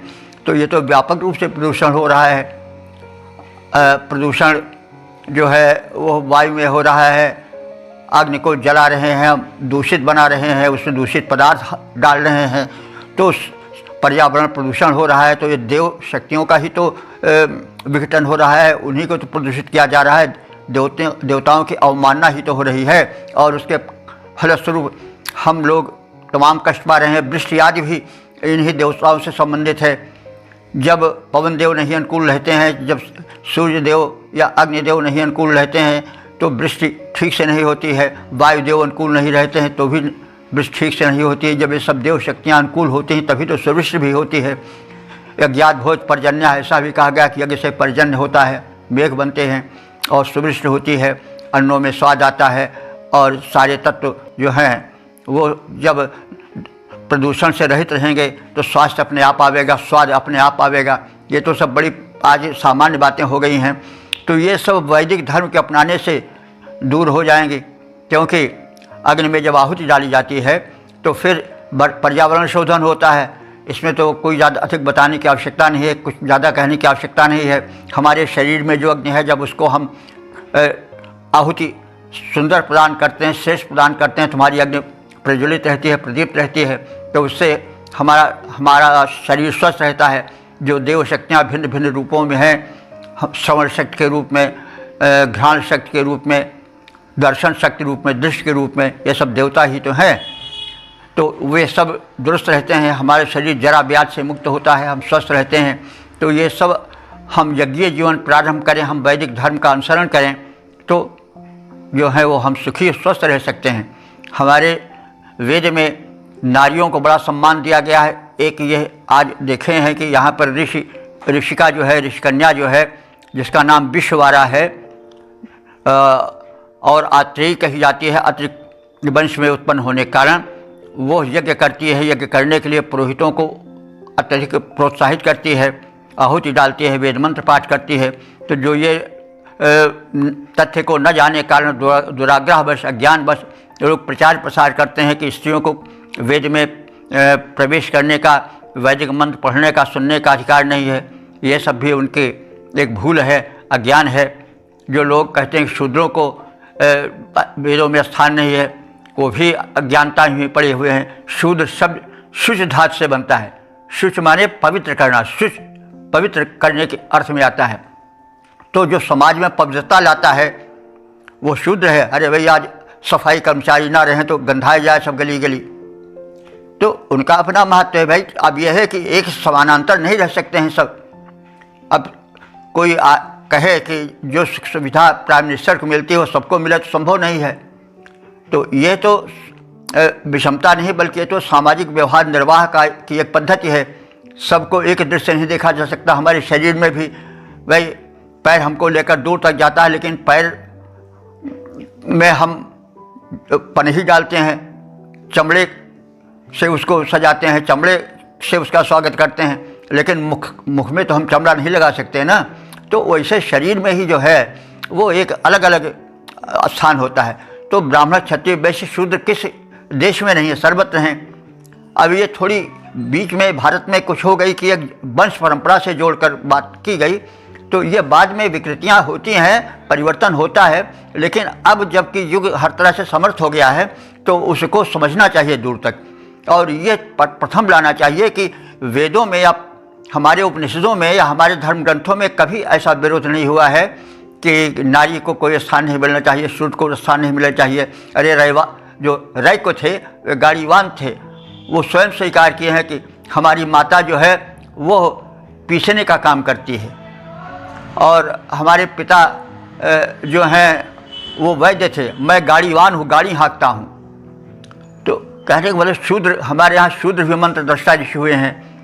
शूद्र जब मंत्र दृष्टा ऋषि हुए हैं तो भी वेद पाठ करते थे। तो हमारे यहाँ तो चींटी तक को भी कौवे तक को भी बलि दी जाती है, बलि माने उसे भी चारा दिया जाता है। ये जो होता है ख़ास तौर से पितृपक्ष, उसमें कौवे को विशेष रूप से आहार दिया जाता है। पिपीलिका बलि दी जाती है, कुक्कुर को बलि माने उसको भी आहार दिया जाता है।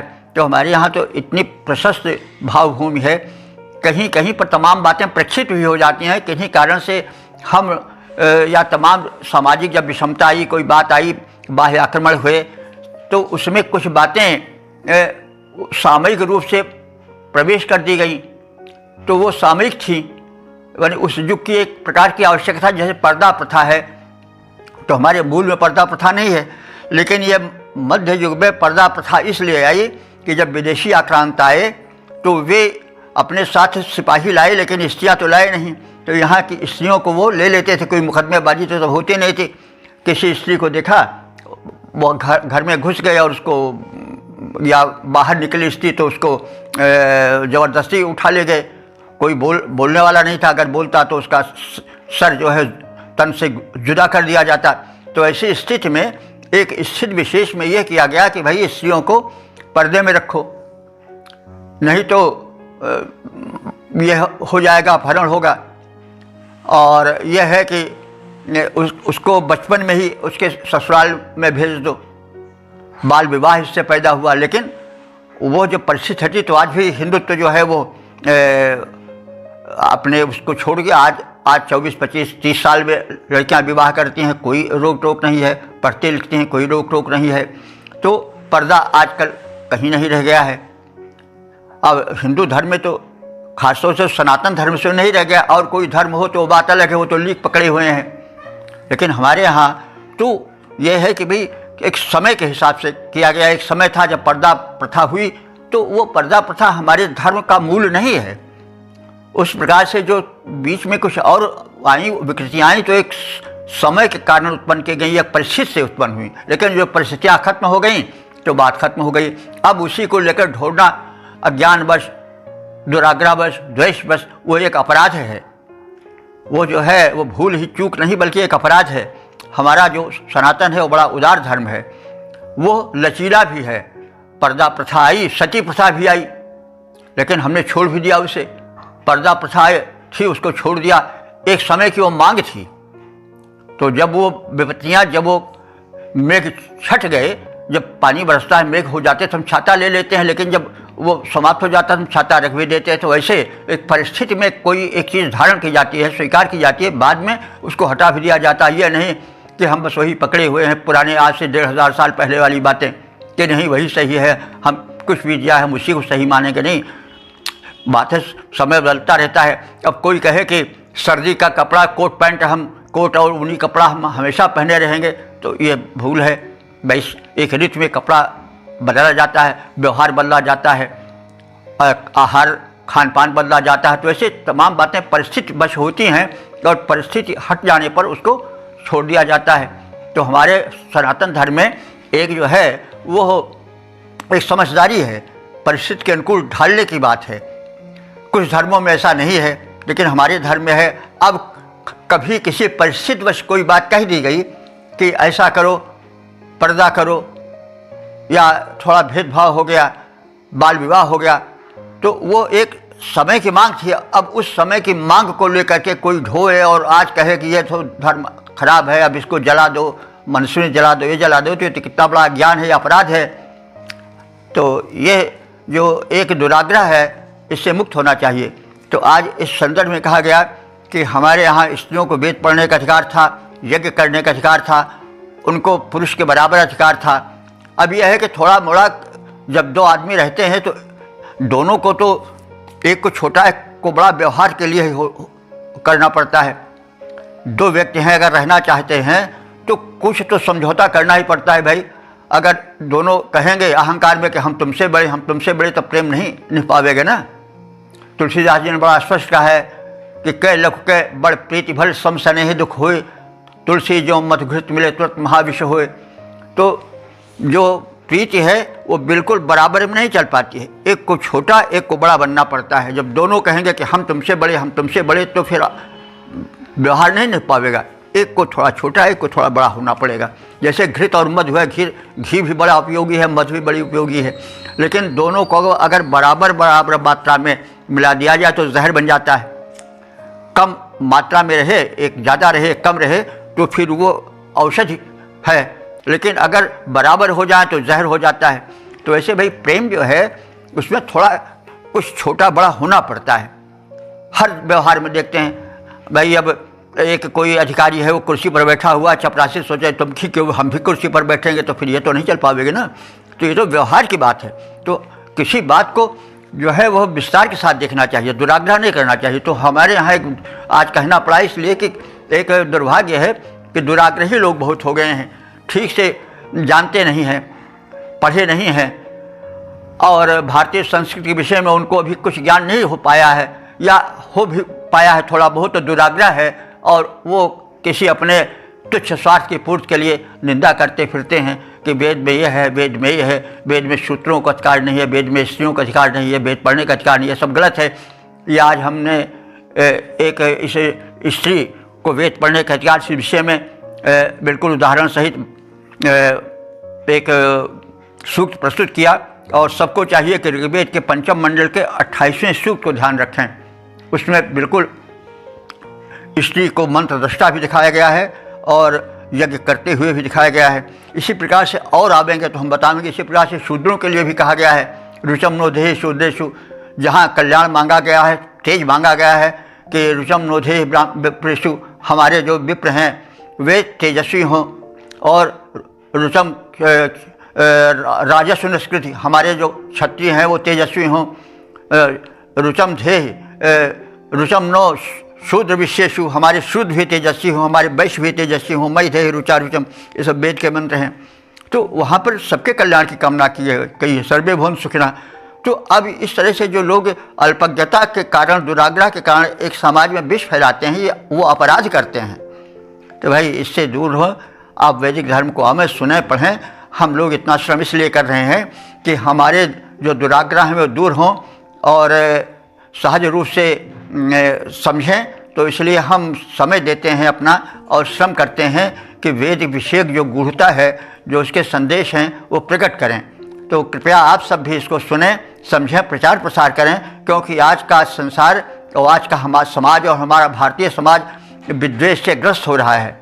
और ये भी समझ पड़ रहा है कि अगर हिंदुत्व विभाजित हो गया, बढ़ता गया जाति उपजाति में, तो समझ लीजिए कि एक प्रकार से बड़ा भारी संकट आ जाएगा, देश बढ़ जाएगा, देश बर्बाद जाएगा और राष्ट्र चौपट हो जाएगा।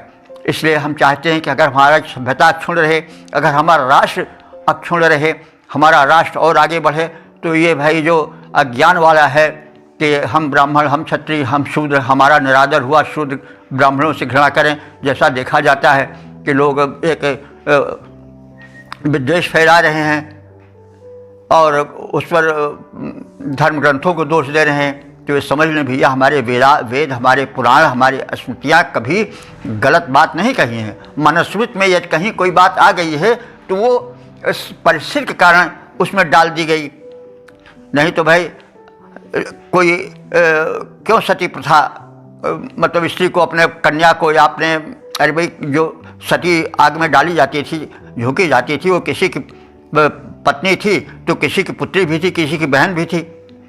तो कहने की मतलब है, लेकिन भाई कुर्बानी, वो कुर्बानी थी एक प्रकार की, लेकिन छोड़ भी तो दी गई। पर्दा प्रथा जो थी वो हमारे वैदिक प्रथा नहीं, ये सब वेद में कहीं नहीं है कि सती प्रथा, लेकिन ये परिस्थिति जन्य है। ऐसे तमाम बातें जो परिस्थिति जन्य हैं और किन्हीं कारणों से मनुस्मृति में डाल दी गई, तो वो परिस्थिति जन्य डाली गई, वो उनका मूल संदेश नहीं है। क्योंकि स्मृति जैसे मनुस्मृति को लोग करते हैं, फूंकते हैं, क्या करते हैं, अभी भी तमाम लोग अज्ञानतावश या द्वेषवश करते हैं। मनुस्मृति तो मतलब मन के द्वारा लिखी गई नहीं, और वेद का अनुसरण स्मृतियाँ करती हैं, बड़ा स्पष्ट कहा गया है। तो वो स्मृति कैसे वेद विरोधी बात कह सकती है? वो इसका मतलब हुआ कि किसी समय में, किसी परिस्थिति विशेष में, ताकि देश धर्म प्रधान है तो धर्म में लिखा हुआ है जान करके वो इस बात का विरोध न करे, अपने कन्या को जलने से न मना करे, उसको पर्दा प्रथा, उसको बाल विवाह से न रोके, क्योंकि ये धर्म में है तो वो एक तरह से परिस्थिति विशेष की बात है, वो मूल नहीं है। अब वो परिस्थिति खत्म हो गई है, तो अब उस बात को आज के परिवेश से ढालना और यह कहना कि यह धर्म दूषित है, ये अत्याचार है, यहाँ शूद्र दबाया गया है, यहाँ पर ये किया गया है, ये सब भूल जाएं लोग। यह एक अपराध है। अगर ऐसा होगा तो बड़ा अकल्याण होगा देश का। हिंदुत्व विभाजित ना हो, वो एक होकर के रहे, तभी देश का कल्याण है। नहीं तो इसका फल हम न पावें, लेकिन हमारे पुत्र पौत्र तो आगे उसका दुष्परिणाम भोगेंगे ही। देश खंड खंड हो जाएगा। इसलिए देश हित में, जाति हित में, धर्म हित में, मानव हित में आप वेदों के सही अर्थ को समझें। और समय समय पर हम बतावेंगे, प्रसंग आवेंगे तो शूद्रों को भी बतावेंगे, देखिए शूद्र कितनी महत्ता दी गई है वेद में। हमारे यहाँ कहीं किसी के साथ भेदभाव नहीं किया गया है। तो इस भ्रांति को तो बिल्कुल दूर करें, इसके विरुद्ध एक आंदोलन होना चाहिए। तो समय समय पर हम जो आज कुरीतियाँ फैली हुई हैं और वेद से उनका कोई संबंध नहीं है, धर्म ग्रंथों से कोई संबंध नहीं है, अगर कुछ है कहीं तो वो एक परिस्थिति के कारण आया है, वो हमेशा नहीं है। तो इस तरह से हम इस अनुरोध के साथ अपने वाणी को विराम देते हैं कि किसी भावना को सही रूप में समझा जाए और भावना में दुर्भावना न भरी जाए। और हमारे जो आर्ष ग्रंथ हैं वे पूज्य हैं, मानव मात्र के लिए हैं, सबके हित के लिए हैं। उसमें किसी को कष्ट पहुंचाने की कोई बात नहीं कही गई है। यज्ञ को हमेशा अध्वर कहा गया है, जिसमें किसी को तन मन वचन से कष्ट न हो वही अध्वर है। तो यज्ञ जीवन एक यज्ञ है, तो उसमें किसी को कष्ट न हो तभी वो अध्वर कहलावेगा, और उसी को अध्वर कहा गया है, यज्ञ कहा गया है। तो इस प्रकार से जिस धर्म में, सनातन में प्राणी मात्र का ही चिंतन है, वहाँ मनुष्य मनुष्य में भेद किया जाए तो यह तो कोई बात नहीं है। तो तमाम भ्रांतियों से हम दूर होकर के शुद्ध वैदिक धर्म में प्रवेश करें, समझें, समझाएं, प्रचार प्रसार करें और देश को अनर्थ से बचाएं। ओम सर्वे भवन्तु सुखिनः, सर्वे सन्तु निरामयाः, सर्वे भद्राणि पश्यन्तु मा कश्चित् दुःख भाग् भवेत्।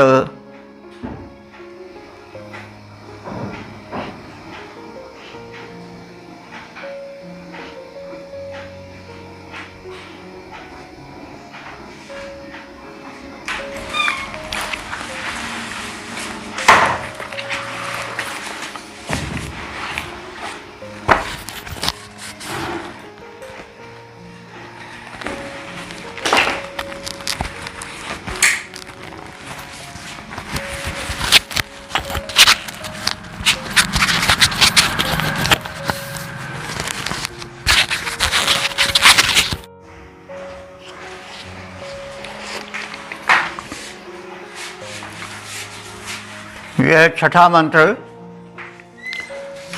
इस सूक्त का समापन वाला मंत्र है। इसमें जो ऋषिका है, ऋषिकन्यका है, विश्ववारा आत्रेयी है, वो स्वयं तो आहुति डाल ही रही है, साथ ही साथ अन्य ऋतुजों से, पुरोधाओं से अनुरोध कर रही है कि वे विधिवत यज्ञ संपादन हेतु अग्नि के महत्व को समझें और उनको आहुतियाँ प्रदान करें, क्योंकि वे देव शक्तियों को बुलाने वाले हैं, उनको तृप्त करने वाले हैं, उनको मानव के हित में लगाने वाले हैं, उनको प्रसन्न करने वाले हैं और शुभ की, स्वास्थ्य की, कल्याण की वर्षा करने वाले हैं। अध्वरे प्रयाति हव्य वाहने अग्निम आजुहोत, हे ऋतुजा, हे ऋतुजगण। अध्वर्य माने इस हिंसा रहित यज्ञ में प्रयति, तुम प्रयति माने यज्ञ के प्रारंभ होने पर प्रथम हव्य वाहने अग्निम आजुहोत, सबसे पहले हव्य को वहन करने वाले अग्नि को आहुतियाँ डालो, क्योंकि अग्निदेव के मुख से ही देवता यज्ञ भाग पाते हैं। यानी प्रथम अग्निदेव भक्षण करते हैं, तो वे मुख हैं देवताओं के, और वे जब आहुति का भक्षण करके उसे एक औषधीय रूप दे देते हैं, तो वही भाग जो है वो दिव्य शक्तियों को, पवन देव को, जलदेव को, अंतरिक्ष देव को, पृथ्वी देव को प्राप्त होते हैं, सारी वनस्पतियाँ उससे पुष्ट होती हैं। तो इसलिए कहा जा रहा है कि तुम हव्य वाहक अग्नि को जुहोत माने सबसे पहले आहुतियाँ प्रदान करो, क्योंकि वे ही जो हैं वो यज्ञ के संपादक हैं और वे ही देवदूत हैं, देवों तक पहुंचाने वाले हैं। क्योंकि प्रथम वे जब आहुति का भक्षण कर लेंगे तब उसके बाद उसके सूक्ष्म तत्व को देवों तक पहुंचा करके उनको प्रसन्न करेंगे, हमारे अनुकूल बनावेंगे। इसलिए यज्ञ के प्रारंभ होने पर इन हव्यवाह अग्नि को तुम प्रथम आहुति दो। अध्वरे प्रयति हव्यवाहने अग्निम आजुहोत। इस प्रकार से हिंसा रहित यज्ञ के प्रारंभ होने पर तुम हव्यवाहन अग्निदेव को प्रथम जुहोत माने आहुति प्रदान करो। द्वश्यत वृणिध्वम, और उनकी सेवा करो और उनका वरण करो, ताकि वे हम सब मानवों का कल्याण कर सकें। तो हे ऋतुजो, हे यज्ञ के पूरक पुरोधाओ, तुम सबसे अनुरोध है कि तुम लोग इस हिंसा रहित यज्ञ में सबसे पहले अग्निदेव को आहुतियाँ प्रदान करो, ताकि उनके माध्यम से आहुतियाँ जो हैं वो यज्ञ भाग जो हैं वो देवों तक पहुँच सकें। इस प्रकार से तुम प्रथम अग्नि की सेवा करो, उनकी उपासना करो और दूत रूप में उन अग्निदेव को आहुतियाँ प्रदान करो और उनका वरण करो, उनका आवाहन करो, क्योंकि वे ही कल्याण के मूल कारण हैं और दिव्य शक्तियाँ उन्हीं से ही तृप्ति पाती हैं। तो हे ऋतुजो, यज्ञ होने पर निज कर्तव्य संभालो, पूजो दूत रूप पावक को, उनमें आहुति डालो, वरण करो ज्यों देवदूत, वे अग्नि कृपा दिखलाएं, देवदूत बनकर देवों तक हव्य भाग पहुँचाएँ। तो इस प्रकार से ऋषि का जो विश्वावारा आत्रेयी है वह स्वयं यज्ञ में आहुति डालती है और अन्य पुरोधाओं को, ऋतुजों को भी प्रेरित करती है कि वे प्रथम अग्निदेव का आवाहन करें, वेदी में उन्हें प्रज्वलित करें और आहुतियाँ चढ़ाएं, उन्हें देवदूत मान करके सादर उनका वंदन करें, अभिनंदन करें और इस प्रकार से मानव के हित में वे संलग्न रहें, यज्ञीय जीवन को बढ़ाएं और मानव कल्याण में लग जाएं। तो इस प्रकार से ये 6 मंत्रीय सूक्त समापन को प्राप्त हुआ। अब इस सूक्त के विषय में हम संक्षिप्त ज्ञान प्राप्त कर लें। यह जो सूक्त है वो ऋग्वेद के 5वें मंडल का है, 28वां सूक्त है। इसमें 6 मंत्र सम्मिलित हैं, संग्रहित हैं और देवता अग्नि हैं तथा मंत्र दृष्टा जो हैं विश्ववारा आत्रेयी हैं। तो यह सूक्त बड़े पते का सूक्त है जिसकी आज के वातावरण में परम आवश्यकता है। विश्ववारा आत्रेयी ये अत्रि गोत्रीय ऋषि कन्यका है और यह यज्ञ करने कराने में अग्रगण्य है। यह अग्नि प्रज्वलित करके उसमें आहुतियाँ डालती है, पुरोधाओं को, पुरोहितों को यज्ञ के लिए प्रेरणा भरती है, यज्ञ देव के प्रज्वलित हो जाने पर अग्नि देवता से प्रार्थना करती है, उनको आहुति प्रदान करती है, उनके अस्तित्व में मंत्र गायन करती है और वैसा ही करने के लिए अन्य ऋतुजों को, अन्य पुरोधाओं को भी प्रेरित करती है। अब यहाँ पर एक विशेष ध्यान देने की बात है कि जो अल्पज्ञों को अथवा दुराग्रहियों को दुष्प्रेरित करती है और यह जो धारणा उनमें एक प्रदूषण बनकर फैलती है, जिसे वे कहते हुए संकुचित भी नहीं होते हैं। वे इस आर्ष सभ्यता को कलंकित करने का दुष्प्रयत्न करते हैं। उन्हें सोचना चाहिए। जो ये कहते हैं कि वेद में शूद्र विरोधी या नारी विरोधी बातें हैं, अथवा जो ये कहते हैं कि स्त्रियों को वेद पाठ करने का या यज्ञ में आहुति डालने का अधिकार नहीं है, वे भली भी जान लें। ऋग्वेद के इस 5वें मंडल के 28वें सूक्त को याद रखें, जिसमें स्पष्ट रूप से विश्ववारा जो अत्रिवंशीय नारी है वो आहुति डालती है, वेद पाठ करती है। अब यह कहना कि वेद में नारी को वेद पाठ करने का अधिकार नहीं है, ऐसा कहना कितनी अज्ञानता है। बल्कि अगर कहा जाए तो एक अपराध है। एक संस्कृति जो कि सर्वोच्च संस्कृति है विश्व की, इसमें दो मत नहीं है।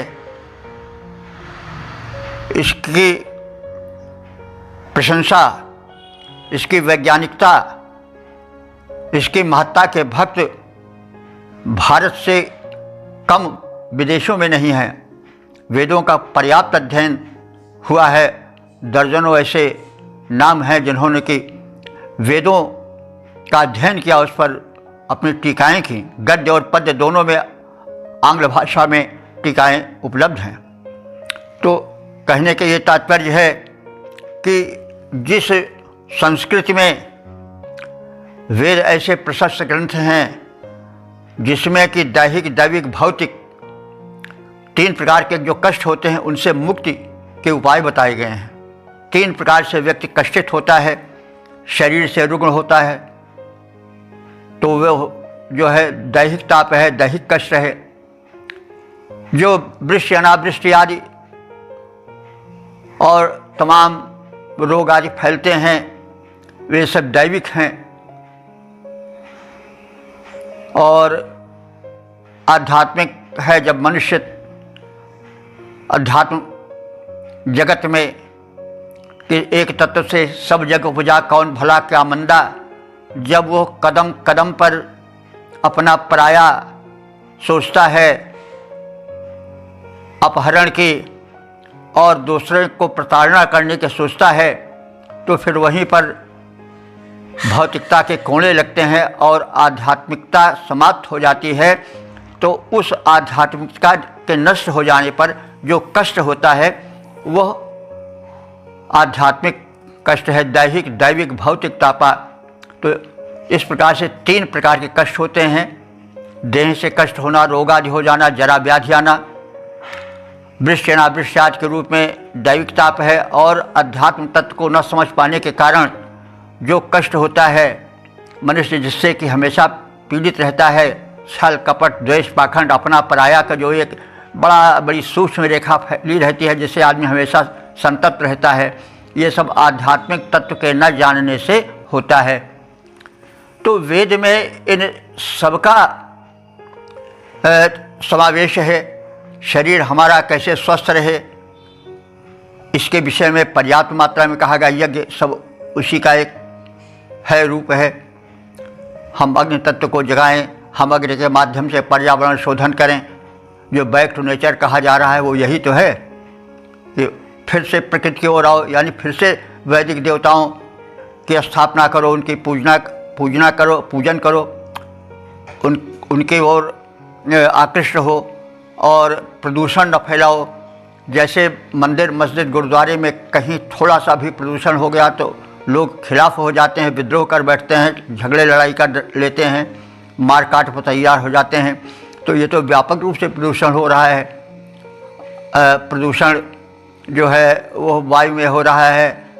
अग्नि को जला रहे हैं, दूषित बना रहे हैं, उसमें दूषित पदार्थ डाल रहे हैं, तो पर्यावरण प्रदूषण हो रहा है। तो ये देव शक्तियों का ही तो विघटन हो रहा है, उन्हीं को तो प्रदूषित किया जा रहा है। देवताओं की अवमानना ही तो हो रही है, और उसके फलस्वरूप हम लोग तमाम कष्ट पा रहे हैं। वृष्टि आदि भी इन्हीं देवताओं से संबंधित है।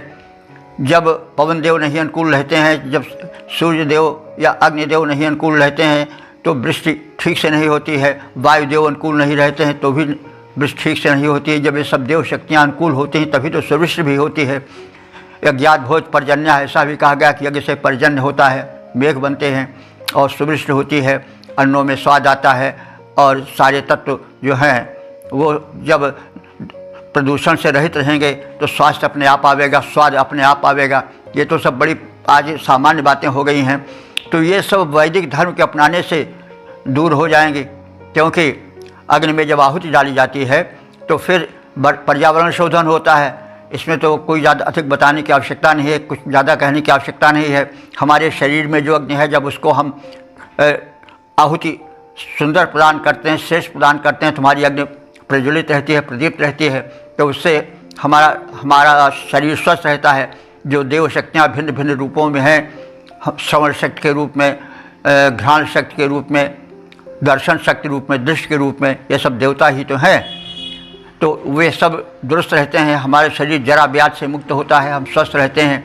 तो ये सब हम यज्ञीय जीवन प्रारंभ करें, हम वैदिक धर्म का अनुसरण करें तो जो है वो हम सुखी स्वस्थ रह सकते हैं। हमारे वेद में नारियों को बड़ा सम्मान दिया गया है। एक ये आज देखे हैं कि यहाँ पर ऋषिका जो है, ऋषिकन्या जो है, जिसका नाम विश्ववारा है और आत्रेयी कही जाती है, अत्रि वंश में उत्पन्न होने के कारण वो यज्ञ करती है। यज्ञ करने के लिए पुरोहितों को अत्यधिक प्रोत्साहित करती है, आहुति डालती है, वेद मंत्र पाठ करती है।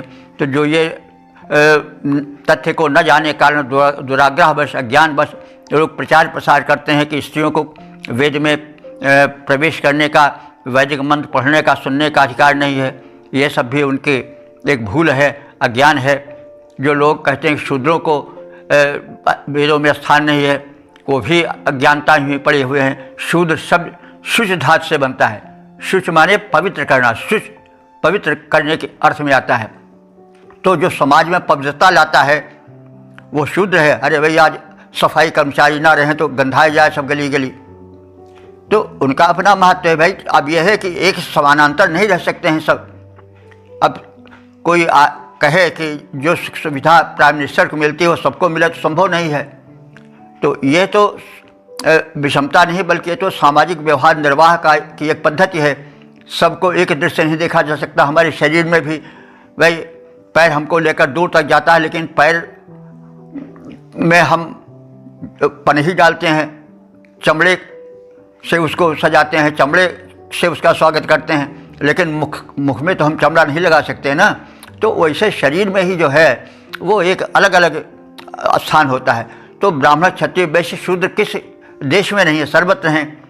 अब ये थोड़ी बीच में भारत में कुछ हो गई कि एक वंश परंपरा से जोड़कर बात की गई, तो ये बाद में विकृतियाँ होती हैं, परिवर्तन होता है। लेकिन अब जबकि युग हर तरह से समर्थ हो गया है तो उसको समझना चाहिए दूर तक, और ये प्रथम लाना चाहिए कि वेदों में या हमारे उपनिषदों में या हमारे धर्म ग्रंथों में कभी ऐसा विरोध नहीं हुआ है कि नारी को कोई स्थान नहीं मिलना चाहिए, शूद्र को स्थान नहीं मिलना चाहिए। अरे जो रय को थे, गाड़ीवान थे, वो स्वयं स्वीकार किए हैं कि हमारी माता जो है वो पीसने का काम करती है, और हमारे पिता जो हैं वो वैद्य थे, मैं गाड़ीवान हूँ, गाड़ी हाँकता हूँ। तो कहने के मतलब शूद्र, हमारे यहाँ शूद्र भी मंत्र दृष्टा ऋषि हुए हैं। शूद्र जब मंत्र दृष्टा ऋषि हुए हैं तो भी वेद पाठ करते थे। तो हमारे यहाँ तो चींटी तक को भी, कौवे तक को भी बल दी जाती है। बल माने उसे भी चारा दिया जाता है। ये जो होता है ख़ास तौर से पितृपक्ष, उसमें कौवे को विशेष रूप से आहार दिया जाता है। पिपीलिका बल दी जाती है। कुक्कुर को बल माने उसको भी आहार दिया जाता है। तो हमारे यहाँ तो इतनी प्रशस्त भावभूमि है, कहीं कहीं पर तमाम बातें प्रक्षिप्त भी हो जाती हैं। किन्हीं कारण से हम या तमाम सामाजिक जब विषमता आई, कोई बात आई, बाह्य आक्रमण हुए, तो उसमें कुछ बातें सामयिक रूप से प्रवेश कर दी गई, तो वो सामयिक थी। यानी उस युग की एक प्रकार की आवश्यकता, जैसे पर्दा प्रथा है, तो हमारे मूल में पर्दा प्रथा नहीं है, लेकिन ये मध्य युग में पर्दा प्रथा इसलिए आई कि जब विदेशी आक्रांत आए तो वे अपने साथ सिपाही लाए, लेकिन स्त्रियाँ तो लाए नहीं। तो यहाँ की स्त्रियों को वो ले लेते थे, कोई मुकदमेबाजी तो होती नहीं थी। किसी स्त्री को देखा, वो घर में घुस गए और उसको, या बाहर निकली स्त्री तो उसको ज़बरदस्ती उठा ले गए। कोई बोलने वाला नहीं था, अगर बोलता तो उसका सर जो है तन से जुदा कर दिया जाता। तो ऐसी स्थिति में एक स्थिति विशेष में यह किया गया कि भाई स्त्रियों को पर्दे में रखो, नहीं तो यह हो जाएगा, अपहरण होगा। और यह है कि उसको बचपन में ही उसके ससुराल में भेज दो, बाल विवाह इससे पैदा हुआ। लेकिन वो जो परिस्थिति थी, तो आज भी हिंदुत्व जो है वो अपने उसको छोड़ के आज 24, 25, 30 साल में लड़कियां विवाह करती हैं, कोई रोक टोक नहीं है, पढ़ती लिखती हैं, कोई रोक टोक नहीं है। तो पर्दा आजकल कहीं नहीं रह गया है। अब हिंदू धर्म में तो खासतौर से सनातन धर्म से नहीं रह गया, और कोई धर्म हो तो बात अलग है, वो तो लीक पकड़े हुए हैं। लेकिन हमारे यहाँ तो ये है कि भाई एक समय के हिसाब से किया गया। एक समय था जब पर्दा प्रथा हुई, तो वो पर्दा प्रथा हमारे धर्म का मूल नहीं है। उस प्रकार से जो बीच में कुछ और आई विकृतियाँ आई, तो एक समय के कारण उत्पन्न की गई, एक परिस्थिति से उत्पन्न हुई। लेकिन जो परिस्थितियाँ खत्म हो गई तो बात खत्म हो गई। अब उसी को लेकर ढोड़ना अज्ञानवश, दुराग्रहवश, द्वेषवश, वो एक अपराध है। वो जो है वो भूल ही चूक नहीं बल्कि एक अपराध है। हमारा जो सनातन है वो बड़ा उदार धर्म है, वो लचीला भी है। पर्दा प्रथा आई, सती प्रथा भी आई, लेकिन हमने छोड़ भी दिया उसे। पर्दा प्रथा थी, उसको छोड़ दिया। एक समय की वो मांग थी। तो जब वो विपत्तियाँ, जब वो मेघ छट गए, जब पानी बरसता है, मेघ हो जाते तो हम छाता ले लेते हैं, लेकिन जब वो समाप्त हो जाता है हम छाता रख भी देते हैं। तो ऐसे एक परिस्थिति में कोई एक चीज़ धारण की जाती है, स्वीकार की जाती है, बाद में उसको हटा भी दिया जाता है। ये नहीं कि हम बस वही पकड़े हुए हैं पुराने, आज से 1500 साल पहले वाली बातें, कि नहीं वही सही है, हम कुछ भी दिया है हम उसी को सही मानेंगे। नहीं, बात है समय बदलता रहता है। अब कोई कहे कि सर्दी का कपड़ा, कोट पैंट, हम कोट और ऊनी कपड़ा हम हमेशा पहने रहेंगे, तो ये भूल है। भाई एक ऋतु में कपड़ा बदला जाता है, व्यवहार बदला जाता है, आहार खान पान बदला जाता है। तो ऐसे तमाम बातें परिस्थिति बश होती हैं, और परिस्थिति हट जाने पर उसको छोड़ दिया जाता है। तो हमारे सनातन धर्म में एक जो है वो एक समझदारी है, परिस्थिति के अनुकूल ढालने की बात है। कुछ धर्मों में ऐसा नहीं है, लेकिन हमारे धर्म में है। अब कभी किसी परिस्थिति वश कोई बात कह दी गई कि ऐसा करो, पर्दा करो, या थोड़ा भेदभाव हो गया, बाल विवाह हो गया, तो वो एक समय की मांग थी। अब उस समय की मांग को लेकर के कोई ढोए और आज कहे कि ये तो धर्म खराब है, अब इसको जला दो, मनुष्य जला दो, ये जला दो, तो ये कितना बड़ा ज्ञान है, अपराध है। तो ये जो एक दुराग्रह है, इससे मुक्त होना चाहिए। तो आज इस संदर्भ में कहा गया कि हमारे यहाँ स्त्रियों को वेद पढ़ने का अधिकार था, यज्ञ करने का अधिकार था, उनको पुरुष के बराबर अधिकार था। अब यह है कि थोड़ा मोड़ा जब दो आदमी रहते हैं तो दोनों को, तो एक को छोटा एक को बड़ा व्यवहार के लिए करना पड़ता है। दो व्यक्ति हैं, अगर रहना चाहते हैं तो कुछ तो समझौता करना ही पड़ता है भाई।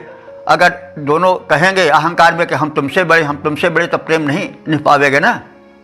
तुलसीदास जी ने बड़ा स्पष्ट कहा है कि कै लख कै बड़ प्रीति भल सम स्नेह दुख होए, तुलसी जो मधुघृत मिले तुरंत महाविष होए। तो जो प्रीति है वो बिल्कुल बराबर में नहीं चल पाती है, एक को छोटा एक को बड़ा बनना पड़ता है। जब दोनों कहेंगे कि हम तुमसे बड़े, हम तुमसे बड़े, तो फिर व्यवहार नहीं निभ पावेगा। एक को थोड़ा छोटा, एक को थोड़ा बड़ा होना पड़ेगा। जैसे घृत और मधु है, घी भी बड़ा उपयोगी है, मधु भी बड़ी उपयोगी है, लेकिन दोनों को अगर बराबर बराबर मात्रा में मिला दिया जाए तो जहर बन जाता है। कम मात्रा में रहे, एक ज़्यादा रहे, कम रहे, तो फिर वो औषधि है, लेकिन अगर बराबर हो जाए तो जहर हो जाता है। तो ऐसे भाई प्रेम जो है उसमें थोड़ा कुछ छोटा बड़ा होना पड़ता है। हर व्यवहार में देखते हैं भाई, अब एक कोई अधिकारी है, वो कुर्सी पर बैठा हुआ, चपरासी सोचे तुम क्यों हम भी कुर्सी पर बैठेंगे, तो फिर ये तो नहीं चल पाएगी ना। तो ये तो व्यवहार की बात है।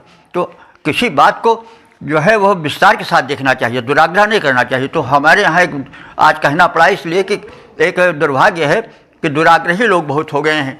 ठीक से जानते नहीं हैं, पढ़े नहीं हैं और भारतीय संस्कृति के विषय में उनको अभी कुछ ज्ञान नहीं हो पाया है, या हो भी पाया है थोड़ा बहुत तो दुराग्रह है, और वो किसी अपने तुच्छ स्वार्थ की पूर्ति के लिए निंदा करते फिरते हैं कि वेद में ये है, वेद में ये है, वेद में शूद्रों का अधिकार नहीं है, वेद में स्त्रियों का अधिकार नहीं है, वेद पढ़ने का अधिकार नहीं है, सब गलत है। ये आज हमने एक इस स्त्री को वेद पढ़ने के अधिकार के विषय में बिल्कुल उदाहरण सहित एक सूक्त प्रस्तुत किया, और सबको चाहिए कि ऋग्वेद के पंचम मंडल के 28वें सूक्त को ध्यान रखें। उसमें बिल्कुल स्त्री को मंत्र दृष्टा भी दिखाया गया है और यज्ञ करते हुए भी दिखाया गया है। इसी प्रकार से और आवेंगे तो हम बताएंगे। इसी प्रकार से शूद्रों के लिए भी कहा गया है, रुचम नोधे शूद्रेषु, जहाँ कल्याण मांगा गया है, तेज मांगा गया है कि रुचम नोधे विप्रेषु, हमारे जो विप्र हैं वे तेजस्वी हों, और रुचम राजस्व निष्कृति, हमारे जो क्षत्रिय हैं वो तेजस्वी हों, रुचम धेह रुचम नो शूद्र विशेषु, हमारे शूद्र भी तेजस्वी हों, हमारे वैश्य भी तेजस्वी हों, मई धेह रुचा रुचम, ये सब वेद के मंत्र हैं। तो वहाँ पर सबके कल्याण की कामना की है, सर्वे भवन सुखिना। तो अब इस तरह से जो लोग अल्पज्ञता के कारण, दुराग्रह के कारण एक समाज में विष फैलाते हैं, ये वो अपराध करते हैं। तो भाई इससे दूर हो, आप वैदिक धर्म को हमें सुने पढ़ें। हम लोग इतना श्रम इसलिए कर रहे हैं कि हमारे जो दुराग्रह हैं वो दूर हों और सहज रूप से समझें। तो इसलिए हम समय देते हैं अपना और श्रम करते हैं कि वेद विषयक जो गूढ़ता है, जो उसके संदेश हैं वो प्रकट करें। तो कृपया आप सब भी इसको सुनें, समझें, प्रचार प्रसार करें, क्योंकि आज का संसार और आज का हमारा समाज और हमारा भारतीय समाज विद्वेष से ग्रस्त हो रहा है। और ये भी समझ पड़ रहा है कि अगर हिंदुत्व विभाजित हो गया, बढ़ता गया जाति उपजाति में, तो समझ लीजिए कि एक प्रकार से बड़ा भारी संकट आ जाएगा, देश बढ़ जाएगा, देश बर्बाद जाएगा और राष्ट्र चौपट हो जाएगा।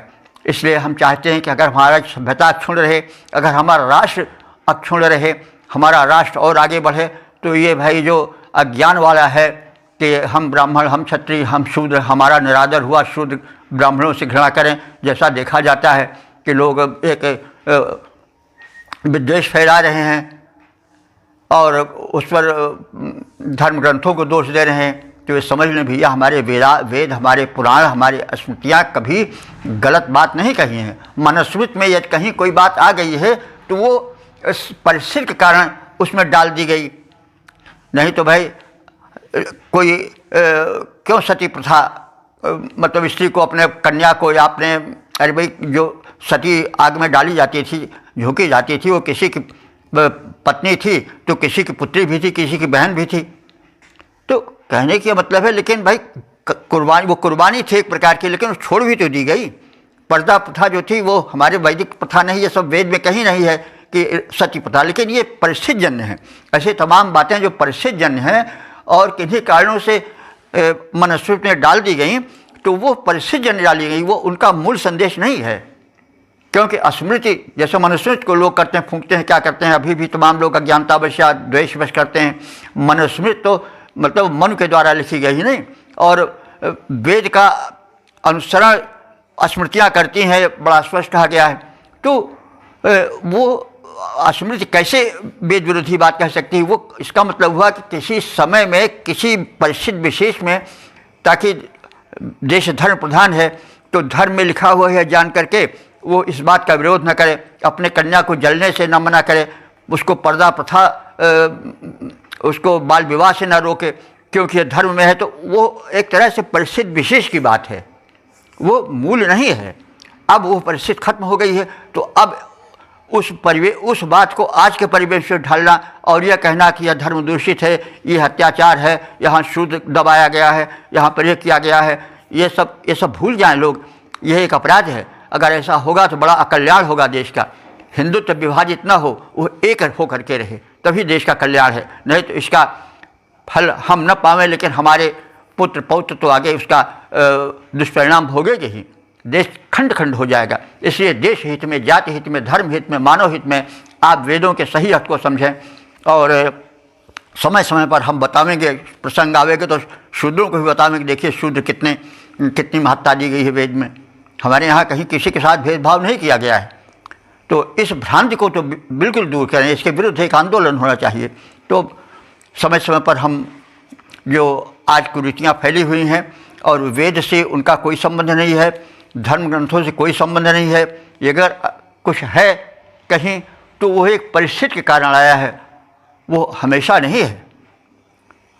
तो इस तरह से हम इस अनुरोध के साथ अपने वाणी को विराम देते हैं कि किसी भावना को सही रूप में समझा जाए और भावना में दुर्भावना न भरी जाए।